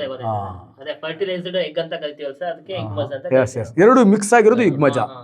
ಅದೇ ಫರ್ಟಿಲೈಸ್ಡ್ ಎಗ್. ಎಸ್ ಎಸ್, ಹೇಳ ಈಗ ವಿಜಿ ಒಂದು ಮೆಂಟಲ್ ಎಬಿಲಿಟಿ ಕ್ವಶನ್ ಥರ ಇದೆ, ತುಂಬ ಈಸಿ ಇರೋ ಕ್ವಶನ್. ಯುಗ್ಮಜ ಒಂದರಲ್ಲಿ 24 ವರ್ಣತಂತುಗಳಿವೆ, ಅಂದರೆ 24 ಜೊತೆ. ಇದು word is one of the very very important. Next, ಆ ಯುಗ್ಮಜದಲ್ಲಿರ್ತಕ್ಕಂತಹ ಲಿಂಗಾಣುಗಳಲ್ಲಿರ್ತಕ್ಕಂಥ ವರ್ಣತಂತುಗಳ ಸಂಖ್ಯೆ ಎಷ್ಟು ಅಂತ ಕೇಳಿದ್ದಾನೆ. ನೋಡಿ, ಫಸ್ಟ್ ಯುಗ್ಮಜ ಅಂದರೆ ಗೊತ್ತಿರಬೇಕು ವಿಜಿ ನಮಗೆ. ನೋಡಿ, ಈಗ ಫಸ್ಟ್ ಹೆಣ್ಣು ಲಿಂಗಾಣು ಅಂಡಾಣು ಇದೆ, ಗಂಡು ಲಿಂಗಾಣು ದಟ್ ಇಸ್ ದ ವೀರ್ಯಾಣು ಇದೆ. ಅಂಡಾಣುವಿನಲ್ಲಿ ಎಷ್ಟು ಕ್ರೋಮೋಸೋಮ್ ಇದೆ ಅಂದರೆ 24, ಏಕಗುಣಿತದಲ್ಲಿ ಹೇಳ್ತಾ ಇದೆ, ನಮ್ಮ ಜೊತೆಗೀತೆ ಎಲ್ಲ. ನೆಕ್ಸ್ಟ್, ಗಂಡು ಲಿಂಗಾಣಲ್ಲಿ ಎಷ್ಟಿದೆ ಅಂದರೆ 24 ಇದೆ. ನೋಡಿ, ಈ ಅಂಡಾಣುವಿನ ಒಳಗಡೆ ವೀರ್ಯಾಣು ಸೇರೋದಕ್ಕೆ ನಾವೇನಂತ ಕರಿತೀವಿ, ನಿಷೇಚನ ಅಂತ ಕರಿತೀವಿ. ನೋಡಿ, ಅಂಡಾಣುವಿನ ಒಳಗಡೆ ವೀರ್ಯಾಣು ಬಂದು ಸೇರ್ಕೊಂಡಿದೆ, ನಿಷೇಚನ ಆರ್ ಫರ್ಟಿಲೈಸೇಷನ್ ಅಂತ ಕರಿತೀವಿ. ಓಕೆ, ನಿಷೇಚನ, ಫರ್ಟಿಲೈಸೇಷನ್, ಕನ್ನಡದಲ್ಲಿ ನಿಷೇಚನ ಅಂತ ಕರಿತೀವಿ. ಇದು ಒಂದು ಮಾರ್ಕ್ಸ್ ಕ್ವಶನ್. ಅಂಡಾಣುವಿನ ಒಳಗಡೆ ವೀರ್ಯಾಣು ಹೋಗ್ತಕ್ಕಂಥ ಪ್ರಕ್ರಿಯೆಗೆ ನಾವು ನಿಷೇಚನ ಅಂತ ಕರಿತೀವಿ. ನೋಡಿ, ಇಲ್ಲಿ ಅಂಡಾಣು ಸಪ್ರೇಟ್ ಇದೆ, ವೀರ್ಯಾಣು ಸಪ್ರೇಟ್ ಇದೆ, ಈ ಎರಡು ಒಟ್ಟಿಗೆ ಇದೆ. ಒಟ್ಟಿಗೆ ಇರೋದನ್ನು ನಾವೇನಂತ ಕರಿತೀವಿ, ಯುಗ್ಮ. ಇದಕ್ಕೆ ಯುಗ್ಮಜ ಅಂತ ಕರಿತೀವಿ, ಝೈಗೋಟ್ ಅಂತ ಕರಿತೀವಿ, ಯುಗ್ಮಜ ಅಂತ. ಹಾಗೆ ಯುಗ್ಮಜದಲ್ಲಿ ಏನಿದೆ, ಇದರಲ್ಲಿರೋ 24 ಇದೆ, ಇದರಲ್ಲಿರೋ 24 ಇದೆ. ಒಟ್ಟು ಎರಡೂ ಸೇರಿದಾಗ ಏನಾಗುತ್ತೆ, 24 ಜೊತೆ ಇದೆ. ಅವನು ಹೇಳಿದ್ದಾನೆ ಯುಗ್ಮಜ ಒಂದರಲ್ಲಿ 24 ಜೊತೆ ಇದೆ. ಹಾಗಾದರೆ ಲಿಂಗಾಣುಗಳಲ್ಲಿ ಎಷ್ಟಿದೆ ಅಂತ ಕೇಳಿದ್ದಾನೆ. ಲಿಂಗಾಣುಗಳಲ್ಲಿ 24 ಇರುತ್ತೆ. ಹೆಣ್ಣು ಲಿಂಗಾಣು ತೊಗೊಂಡ್ರೆ 24 ಇರುತ್ತೆ, ಗಂಡು ಲಿಂಗಾಣು ತೊಗೊಂಡ್ರೆ 24 ಇರುತ್ತೆ. ಅವೆರಡು ಸೇರ್ಕೊಂಡ್ರೆ ಮಾತ್ರ 24 ಜೊತೆ 48 ಆಗತ್ತೆ.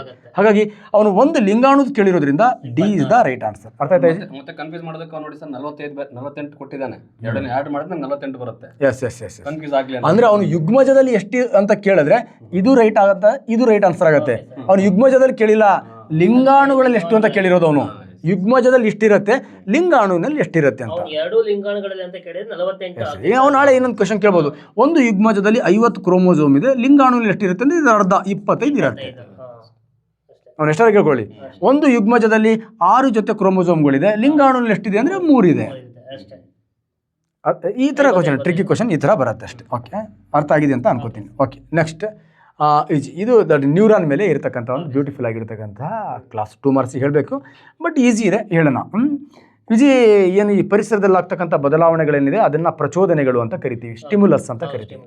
ಆ ಸ್ಟಿಮ್ಯುಲಸ್ಗಳನ್ನು ಏನು ಮಾಡುತ್ತೆ, ಆ ಕೆಮಿಕಲ್ ಮೆಸೇಜ್ನ ಮೂಲಕ ಚರ್ಮ ಆರ್ ನಮ್ಮ ಸೆನ್ಸರಿ ಆರ್ಗನ್ಸ್ ಏನು ಮಾಡುತ್ತೆ, ರಿಸೀವ್ ಮಾಡುತ್ತೆ. ಆ ಸೆನ್ಸರಿ ಆರ್ಗನ್ಸ್ಗಳು ರಾಸಾಯನಿಕ ಸಂಕೇತಗಳೇನಿದೆ ಅವುಗಳನ್ನು ರಿಸೀವ್ ಮಾಡುತ್ತೆ. ರಿಸೀವ್ ಮಾಡಿ ಯಾವುದಕ್ಕೆ ಕೊಡುತ್ತೆ, ನರಗಳಿಗೆ ಕೊಡುತ್ತೆ. ನರದ ರಚನಾತ್ಮಕ ಕಾರ್ಯಾತ್ಮಕ ಘಟಕ ಇದೆಯಲ್ವ, ಅದಕ್ಕೆ ನರಕೋಶ ಅಂತ ಕರಿತೀವಿ. ಆ ನರಕೋಶದಲ್ಲಿ ಫಸ್ಟ್ ಪಾರ್ಟ್ ಇದೆ ವಿಜಿ, ಈ ಥರ. ಈ ಪಾರ್ಟಿಗೆ ನಾವು ಡೆಂಡ್ರೈಟ್ ಅಂತ ಕರಿತೀವಿ. ಏನಂತ ಕರಿತೀವಿ, ಡೆಂಡ್ರೈಟ್ ಅಂತ ಕರಿತೀವಿ. ಅಂದರೆ ಇದು ನರಕೋಶದ ದೇಹ, ಸೈಟಾನ್ ಅಂತ ಕರಿತೀವಿ. ನರಕೋಶದಿಂದ ಹೊರಟಂಥ ಈ ಕವಲುಗಳಿಗೆ ಡೆಂಡ್ರೈಟ್ ಅಂತ ಕರಿತೀವಿ. ಉದ್ದನೆಯ ಕವಲೇನಿದೆ ಅದಕ್ಕೆ ಆಕ್ಸಾನ್ ಅಂತ ಕರಿತೀವಿ. ಈ ಆಕ್ಸಾನ್ನ ತುದಿಗೆ ನರ ತುದಿ ಅಂತ ಕರಿತೀವಿ. ನೆಕ್ಸ್ಟ್ ಮತ್ತೊಂದು ಡೆಂಡ್ರೈಟ್ ಇರುತ್ತೆ, ಅದರ ಮಧ್ಯೆ ಒಂದು ಸಂಸರ್ಗ ಅಂತ ಖಾಲಿ ಜಾಗ ಇರುತ್ತೆ. ಆ ಖಾಲಿ ಜಾಗನ ಇಲ್ಲಿ ಕೊಟ್ಟಿದ್ದಾನೆ ವಿಜಯ್ ಅವನು. ವಿಜಯ್, ನಮ್ಮ ಇಂದ್ರಿಯಗಳು ಏನು ರಾಸಾಯನಿಕ ಸಂಕೇತಗಳನ್ನು ರಿಸೀವ್ ಮಾಡುತ್ತೋ ಆ ರಾಸಾಯನಿಕ ಸಂಕೇತಗಳನ್ನು ಡೆಂಡ್ರೈಟ್ ರಿಸೀವ್ ಮಾಡಿ ಅದನ್ನು ವಿದ್ಯುತ್ ಸಂಕೇತಗಳನ್ನಾಗಿ ಪರಿವರ್ತನೆ ಮಾಡಿ, ಎಲೆಕ್ಟ್ರಿಕಲ್ ಸಿಗ್ನಲ್ಸ್ಗಳನ್ನಾಗಿ ಪರಿವರ್ತನೆ ಮಾಡಿ ಸೈಟಾನ್ ನರಕೋಶದ ಒಳಗಡೆ ಹಾಕತ್ತೆ. ನರಕೋಶದಿಂದ ಹೊರಟ ಸಣ್ಣ ಉದ್ದನೆಯ ಕವಲು ಆಕ್ಸಾನ್ ಏನು ಮಾಡುತ್ತೆ, ವಿದ್ಯುತ್ ಸಂಕೇತಗಳನ್ನು ಹೊರಗಡೆ ತರುತ್ತೆ. ತನ್ನ ತುದಿಯಲ್ಲಿರ್ತಕ್ಕಂಥ ಟೀಲೋಡೆಂಡ್ರೈಟ್ನ ಮೂಲಕ ಎಲೆಕ್ಟ್ರಿಕಲ್ ಸಿಗ್ನಲ್ಸ್ಗಳನ್ನು ಕೆಮಿಕಲ್ ಸಿಗ್ನಲ್ಸ್ಗಳನ್ನಾಗಿ ಕನ್ವರ್ಟ್ ಮಾಡಿಕೊಂಡು ಈ ಗ್ಯಾಪ್ ಸಂಸರ್ಗದಲ್ಲಿ ಹಾಕತ್ತೆ. ಸಂಸರ್ಗದಿಂದ ಮತ್ತೆ ಡೆಂಡ್ರೈಟ್ಗಳು ಏನು ಮಾಡುತ್ತೆ, ಕೆಮಿಕಲ್ ಸಿಗ್ನಲ್ಸನ್ನು ಎಲೆಕ್ಟ್ರಿಕಲ್ ಸಿಗ್ನಲ್ಸ್ಗಳಾಗಿ ಸೈಟಾನ್ಗೆ ಕಳಿಸುತ್ತೆ. ಈ ಥರ ಮೆದುಳಿಗೆ ಹೋಗುತ್ತೆ. ಇಲ್ಲಿ ಸಿಂಪಲ್ ಆಗಿ ವಿಜಿ, ಇಲ್ಲಿ ಆಕ್ಸಾನ್ನ ತುದಿ ಇದೆ, ನೆಕ್ಸ್ಟ್ ಡೆಂಡ್ರೈಟ್ನ ತುದಿ ಇದೆ, ಮಧ್ಯ ಸಂಸರ್ಗ ಇದೆ. ಇಲ್ಲಿ ರಾಸಾಯನಿಕ ಸಂಕೇತಗಳು, ನರಕೋಶ ರಾಸಾಯನಿಕಗಳನ್ನು ವಿದ್ಯುತ್ ಆವೇಗಗಳಂತೆ ರವಾನಿಸುವುದು ಇಲ್ಲ. ಸಂಸರ್ಗ ಆಕ್ಸಾನ್ ತುದಿಯಲ್ಲಿ ಉತ್ಪತ್ತಿಯಾದ ವಿದ್ಯುತ್ ಸಂಕೇತಗಳನ್ನು ಡೆಂಡ್ರೈಟ್ಗೆ ರವಾನಿಸುವುದು ತಪ್ಪು. ನರಕೋಶ ವಿದ್ಯುತ್ ಆವೇಗಗಳ ಸಂಸರ್ಗ ಆಕ್ಸಾನ್ ತುದಿಯಲ್ಲಿ ಉತ್ಪತ್ತಿಯಾದಂತಹ ರಾಸಾಯನಿಕ ಸಂಕೇತಗಳನ್ನು ಡೆಂಡ್ರೈಟ್ಗೆ ಏನು ಮಾಡುತ್ತೆ, ರವಾನಿಕೆ ಮಾಡುತ್ತೆ. ಆಕ್ಸಾನ್ನ ತುದಿ ಏನು ಮಾಡುತ್ತೆ ಅಂದರೆ ವಿದ್ಯುತ್ ಸಂಕೇತಗಳನ್ನು ರಾಸಾಯನಿಕ ಸಂಕೇತಗಳನ್ನಾಗಿ ಪರಿವರ್ತನೆ ಮಾಡುತ್ತೆ. ಸಂಸರ್ಗದ ಮೂಲಕ ರಾಸಾಯನಿಕ ಸಂಕೇತಗಳು ಪಾಸ್ ಆಗುತ್ತೆ. ಡೆಂಡ್ರೈಟ್ ಆ ರಾಸಾಯನಿಕ ಸಂಕೇತಗಳನ್ನು ಮತ್ತೆ ವಿದ್ಯುತ್ ಸಂಕೇತಗಳನ್ನಾಗಿ ಪರಿವರ್ತನೆ ಮಾಡಿಕೊಂಡು ಮುಂದಕ್ಕೆ ಹೋಗುತ್ತೆ. 2 ಮಾರ್ಕ್ಸ್ ಕ್ವಶನ್ ಬಂದಾಗ ಅದ್ರ ಬಗ್ಗೆ ಕ್ಲಿಯಾರಿಟಿಯಾಗಿ ಕೊಡ್ಬೋದು ವಿಜಿ. ಸಾಧನಾ ಶಂಕರ್ ಯೂಟ್ಯೂಬ್ ಚಾನಲ್ ಅದ್ರ ಬಗ್ಗೆ ಅಂತೂ ನಿಮಗೆ ಬ್ಯೂಟಿಫುಲ್ ಡಿಸ್ಕಷನ್ ಮಾಡ್ತಾರೆ. ಡಯಾಗ್ರಾಮ್ ಇತ್ತು ಎಕ್ಸ್ಪ್ಲನೇಷನ್ ಮಾಡ್ತಾ ಹೋಗೋಣ. GPSTR ಎಲ್ಲ ತುಂಬ ಈಸಿಯಾಗಿ ಎಕ್ಸ್ಪ್ಲೇನ್ ಮಾಡ್ತಾರೆ. ಪ್ರಚೋದನೆಗೆ ತಕ್ಕ ಪ್ರತಿಕ್ರಿಯೆಗಳನ್ನು ತೋರಿಸ್ಬೇಕಂದ್ರೆ ಆ ನ್ಯೂರಾನ್ ಎಲ್ಲ ಪ್ರಕ್ರಿಯೆ ಆಗಲೇಬೇಕಂತಕ್ಕಂಥದ್ದು. ಅದು ದೊಡ್ಡ ಪ್ರೊಸೆಸ್ ಇದು. ಈಗ ನಾವು ಪರಿಸರದಲ್ಲಿ ಏನು ಬದಲಾವಣೆಗಳಾಗುತ್ತೆ ಅದಕ್ಕೆ ಇಡೀ ಪರಿಸರ ರಚನೆ ಆಗಿರ್ತಕ್ಕಂಥದ್ದು ರಾಸಾಯನಿಕ ವಸ್ತುಗಳಿಂದ. ಪರಿಸರದಲ್ಲಿ ಏನೇ ಬದಲಾವಣೆ ಆಗಲಿ ಅದನ್ನು ರಾಸಾಯನಿಕ ಸಂಕೇತಗಳು ಅಂತ ಕರಿತೀವಿ ನಾವು. ಅದನ್ನು ಇಂದ್ರಿಯಗಳು ರಿಸೀವ್ ಮಾಡುತ್ತೆ. ಇಂದ್ರಿಯಗಳು ರಿಸೀವ್ ಮಾಡಿ ಯಥಾವತ್ತಾಗಿ ರಾಸಾಯನಿಕ ಸಂಕೇತಗಳನ್ನು ನರಕೋಶದ ಡೆಂಡ್ರೈಟ್ಗೆ ಕೊಡುತ್ತೆ. ನರಕೋಶದ ಡೆಂಡ್ರೈಟ್ ಏನು ಮಾಡುತ್ತೆ, ರಾಸಾಯನಿಕ ಸಂಕೇತಗಳನ್ನು ವಿದ್ಯುತ್ ಸಂಕೇತಗಳನ್ನಾಗಿ ಪರಿವರ್ತನೆ ಮಾಡಿ ಸೈಟನ್ನ ಒಳಗಡೆ ಹಾಕತ್ತೆ. ಸೈಟನ್ನ ಉದ್ದ ತುದಿಯಾಗಿರ್ತಕ್ಕಂಥ ಆಕ್ಸಾನ್ ಆ ವಿದ್ಯುತ್ ಸಂಕೇತಗಳನ್ನು ಹೊರಗಡೆ ತರುತ್ತೆ. ಅಲ್ಲಿರ್ತಕ್ಕಂಥ ಟೀಲೋಡೆಂಡ್ರೈಟ್ಗಳು ಆ ವಿದ್ಯುತ್ ಸಂಕೇತಗಳನ್ನು ಮತ್ತೆ ರಾಸಾಯನಿಕ ಸಂಕೇತಗಳನ್ನಾಗಿ ಪರಿವರ್ತನೆ ಮಾಡಿ ಸಂಸರ್ಗಕ್ಕೆ ಹಾಕತ್ತೆ. ಸಂಸರ್ಗದಿಂದ ಡೆಂಡ್ರೈಟ್, ಸೈಟಾನ್ ಈ ಥರ ಏನಾಗುತ್ತೆ ಮೆದುಳಿಗೆ ಹೋಗುತ್ತೆ. ಮೆದುಳು ಅದಕ್ಕೆ ಅರ್ಥ ಅಲ್ಲಿ ಮೆದುಳಿಗೆ ರಾಸಾಯನಿಕ ಸಂಕೇತಗಳು ರಿಲೀಸ್ ಆಗುತ್ತೆ. ಅದಕ್ಕೆ ಸಂಬಂಧಪಟ್ಟಂಥ ರಾಸಾಯನಿಕ ವಸ್ತುಗಳು ಮೆದುಳಲ್ಲಿ ರಿಲೀಸ್ ಆಗುತ್ತೆ. ಆ ರಾಸಾಯನಿಕ ವಸ್ತುಗಳಿಂದ ಮತ್ತೆ ಪ್ರತಿಕ್ರಿಯೆ ಬರುತ್ತೆ. ಮತ್ತೆ ಕೊನೆಯಲ್ಲಿ ಟೀಲೋಡೆಂಡ್ರೈಟ್ಗಳು ರಾಸಾಯನಿಕಗಳನ್ನು ಬಿಡುಗಡೆ ಮಾಡುತ್ತೆ. ಆ ರಾಸಾಯನಿಕಗಳು ಪ್ರೋಟೀನ್ಗಳಾಗಿರುತ್ತೆ. ಆ ಪ್ರೋಟೀನ್ಗಳು ಸ್ನಾಯುಗಳನ್ನು ಹಿಗ್ಗಿಸೋದ್ರ ಮೂಲಕ ಕುಗ್ಗಿಸೋದ್ರ ಮೂಲಕ ಆ ಪರಿಸರಕ್ಕೆ ಆ ಪ್ರಚೋದನೆಗೆ ಅನುಗುಣವಾಗಿ ಪ್ರತಿಕ್ರಿಯೆಯನ್ನು ಕೊಡಲಿಕ್ಕೆ ರೆಡಿ ಮಾಡುತ್ತೆ. ಓಕೆ, ಅದು ದೊಡ್ಡ ಓಕೆ. ಈ ಸಸ್ಯಗಳಲ್ಲಿ ಜೈಲಮ್ ಅಂಗಾಂಶದ ನೋಡಿ, ಜೈಲಮ್ ಅಂತ ಬಂತು ಅಂದರೆ ಸಿಂಪಲ್ ಕ್ವಶನ್. ಜೈಲಮ್ ಅಂತ ಬಂತು ಅಂದರೆ ನೀರು ವಾಹಕ ಅಂತ, ನೀರನ್ನು ಸಾಗಾಣಿಕೆ ಮಾಡುತ್ತೆ. ಜಲ ಜಲ ಜಲ ಜೈಲಮ್ ಜಲ ಅಂತ ನೆನ್ಪಿಕೊಂಡ್ರೆ ಸಾಕು. ಫ್ಲೋಯಮ್ ಅಂತ ಬಂತು ಅಂದರೆ ಆಹಾರ ಸಾಗಾಣಿಕೆ ಮಾಡುತ್ತೆ, food. Food phloem, phloem food. ಹಿಂಗೆ ನೆನ್ಪಿಕೊಂಡ್ರೆ ಸಾಕು. ಜೈಲಮ್ ಸಸ್ಯಗಳ ಬೇರುಗಳು ಹೀರಲ್ಪಟ್ಟಂತಹ ನೀರನ್ನು ಸಸ್ಯದ ವಿವಿಧ ಭಾಗಗಳಿಗೆ ಸಾಗಾಣಿಕೆ ಮಾಡ್ತಕ್ಕಂಥ ಕೆಲಸವನ್ನು ಜೈಲಮ್ ಮಾಡುತ್ತೆ. ನೋಡಿ, ಬಟಾಣಿ ಸಸ್ಯಗಳಲ್ಲಿ 2 ಕಾಂಟ್ರಾಸ್ಟಿಂಗ್ ಕ್ಯಾರೆಕ್ಟರ್ಗಳನ್ನು ಕೊಟ್ಟಿದ್ದಾನೆ. ಆ ಕೋಷ್ಟಕವನ್ನು ನೋಡಿ ಕೆಳಗಡೆ ಪ್ರಶ್ನೆ. ಹಸಿರು ಬೀಜ ಕಾಂಡದ ತುದಿಯಲ್ಲಿ ಹೂಗಳನ್ನು ಹೊಂದಿರುವ ತಳಿಗುಣ. ಇಲ್ಲೇ ಈ ಹಸಿರು ಬೀಜ ಅಂದರೆ ಜಿ ಇರುತ್ತೆ. ನೆಕ್ಸ್ಟ್ ಕಾಂಡದ ತುದಿ ಅಂದರೆ ಎ ಇರುತ್ತೆ. ಇದು ಬಂದ್ಬಿಟ್ರೆ ಮುಗಿತೀವಿ, ಜಿ ಎ. ಡಾಮಿನೆಂಟ್ ಕ್ಯಾರೆಕ್ಟರ್ ಮತ್ತು ರೆಸಿಸ್ಟಿವ್ ಕ್ಯಾರೆಕ್ಟರ್ ಅಂತ. ಇಲ್ಲಿ ಹಸಿರು ಬೀಜ ಮತ್ತು ಕಾಂಡದ ತುದಿಯಲ್ಲಿ ಹೂಗಳನ್ನು ಹೊಂದಿರುವ ತಳಿ ಗುಣದ ಸೂಚಕವನ್ನು ಬರೀರಿ ಅಂತ ಕೇಳಿದಾನೆ ಅಷ್ಟೇ. ಈಗ ಜಿ ಬರುತ್ತೆ, ಎ ಬರುತ್ತೆ. ಕ್ಲಿಯರ್? ಇಷ್ಟು ಇದು ಬರ್ಕೊಟ್ರೆ ಮುಗೀತು. ಸೊ ನೆಕ್ಸ್ಟ್ ಅಮೀಬಾದಲ್ಲಿನ ದ್ವಿದಳನವು ಹೈಡ್ರಾದಲ್ಲಿರುವ ಮಗುವಿಗಿಂತ ಹೀಗೆ. ದ್ವಿದಳನ ಅಂದರೆ ತನ್ನ ದೇಹ 2 ಹೋಳುಗಳಾಗಿ ಹೊಡಿತಕ್ಕಂಥದಕ್ಕೆ ದ್ವಿದಳನ ಅಂತ ಕರಿತೀವಿ. ಓಕೆ, ಒಂದು ಜೀವಿಯ ದೇಹ ಸೇಮ್ ಅದೇ ರೀತಿಯ 2 ಭಾಗಗಳಾಗಿ ಒಡೆಯೋದ್ರ ಮೂಲಕ ತನ್ನ ಸಂತತಿಯನ್ನು ಮುಂದುವರಿಸೋದಕ್ಕೆ ನಾವೇನಂತ ಕರಿತೀವಿ, ದ್ವಿವಿದಳನ ಅಂತ ಕರಿತೀವಿ. ಬಟ್ ಮೊಗ್ಗುವಿಕೆ ಬಡ್ಡಿಂಗ್ಸ್ ಏನಿದೆ ಅಂದರೆ, ಒಂದು ತಾಯಿ ದೇಹದ ಬುಡದಲ್ಲಿ ಒಂದು ಮೊಗ್ಗು ಬರುತ್ತೆ. ಆ ಮೊಗ್ಗು ಬೆಳೆದು ಆ ತಾಯಿಯಿಂದ ಬೇರ್ಪಟ್ಟು ಅದು ಹೊಸ ಜೀವಿಯಾಗಿ ಬೆಳೆಯುತ್ತೆ. ಅದು ಹೈಡ್ರಾದಲ್ಲಿ ಆಗತ್ತೆ.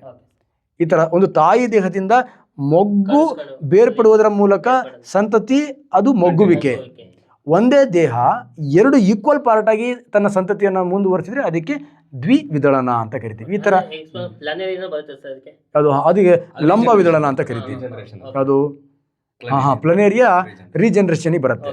ಇದು ಲೆಶ್ಮಾನಿ ಅಂತ ಬರುತ್ತೆ. ಲಕ್ಷ್ಮಾನಿ ಅಂದರೆ ಲಂಬ ವಿದಳನ, ಅಡ್ಡ ವಿದಳನ, ಬಹು ವಿದಳನ ಟೈಪ್ಸ್ ಬರುತ್ತೆ. 1 ಮಾರ್ಕ್ಸ್ ಹೇಳಿದ್ನ ನಾವು ಎಂಗೇಜ್ಮೆಂಟಿಗೆ ಮದುವೆ ಆಗಬಾರ್ದು ಅಂತ. ಇದರಲ್ಲಿ ನಾವು ಹೈಡ್ರಾದಲ್ಲಿ ಮತ್ತೆ ಅಮೀಬಾದಲ್ಲಿ ವ್ಯತ್ಯಾಸ ಏನಪ್ಪ ಅಂತಂದ್ರೆ, ಅಮೀಬಾದಲ್ಲಿ ಒಂದು ಜೀವಕೋಶ ಮಾತ್ರ ಇರುತ್ತೆ. ಒಂದು ಜೀವಕೋಶದಿಂದ ಎಲ್ಲ ಕಾರ್ಯಗಳನ್ನು ನಡೆಸ್ತಕ್ಕಂಥದ್ದು ಏಕಕೋಶ ಜೀವಿ. ಅಲ್ಲಿ ಇಡೀ ಜೀವಕೋಶನೇ ಡಿವೈಡ್ ಆಗುತ್ತೆ. ಬಟ್ ಇನ್ ಕೇಸ್ ಮೊಗ್ಗುವಿಕೆನಲ್ಲಿ ಹೈಡ್ರಾದಲ್ಲಿ ಏನಾಗುತ್ತೆ ಅಂತಂದ್ರೆ ಪಾರ್ಟ್ ಆಫ್ ದಿ ಬಾಡಿ ಅಂತ ಹೇಳ್ತೀವಿ. ಒಂದು ಮೊಗ್ಗು ತರ ಡಿವೈಡ್ ಆಗಿ ಆ ಡಿಟ್ಯಾಚ್ ಆಗಿ ಅದು ಹೊಸ ಇದು ದಟ್ ಇಸ್ ಯೂನಿಸೆಲ್ಯುಲರ್. ಇಡೀ ಬಾಡಿನ ಈಕ್ವಲ್ ಪಾರ್ಟ್ ಆಗಿ ಡಿವೈಡ್ ಆಗುತ್ತೆ ಒಂದು ನ್ಯೂಕ್ಲಿಯಸ್. ಇಲ್ಲಿ ಮಲ್ಟಿ ಸೆಲ್ಯುಲರ್. ಹಾಗಾಗಿ ಒಂದು ಬಾಡಿಯನ್ನು ಹೋಗುತ್ತೆ, ಆ ಬಾಡಿಯಿಂದ ಮತ್ತೊಂದು ಪಾರ್ಟ್ ಏನಾಗುತ್ತೆ, ಹೊಸ ಜೀವಿಯಾಗಿ ಬೆಳೆಯುತ್ತೆ. ಓಕೆ, ಧನ್ಯವಾದಗಳು. ನೆಕ್ಸ್ಟ್ ಮಾಡಲ್ ಪೇಪರ್ 2 ಮತ್ತು ಮಾಡಲ್ ಪೇಪರ್ 3, ಮಾಡಲ್ ಪೇಪರ್ 4 ನೀವು ಎಷ್ಟು ನೋಡಿ ಲೈಕ್ ಮಾಡ್ತೀರಾ ಅದ್ರ ಮೇಲೆ ಎಲ್ಲ ಎಕ್ಸ್ಪ್ಲನೇಷನ್ ಮಾಡ್ತಾ ಬರ್ತೀವಿ. ಭಗವಂತ ಎಲ್ಲರೂ ಮಾಡಿ. ನಮಸ್ಕಾರ.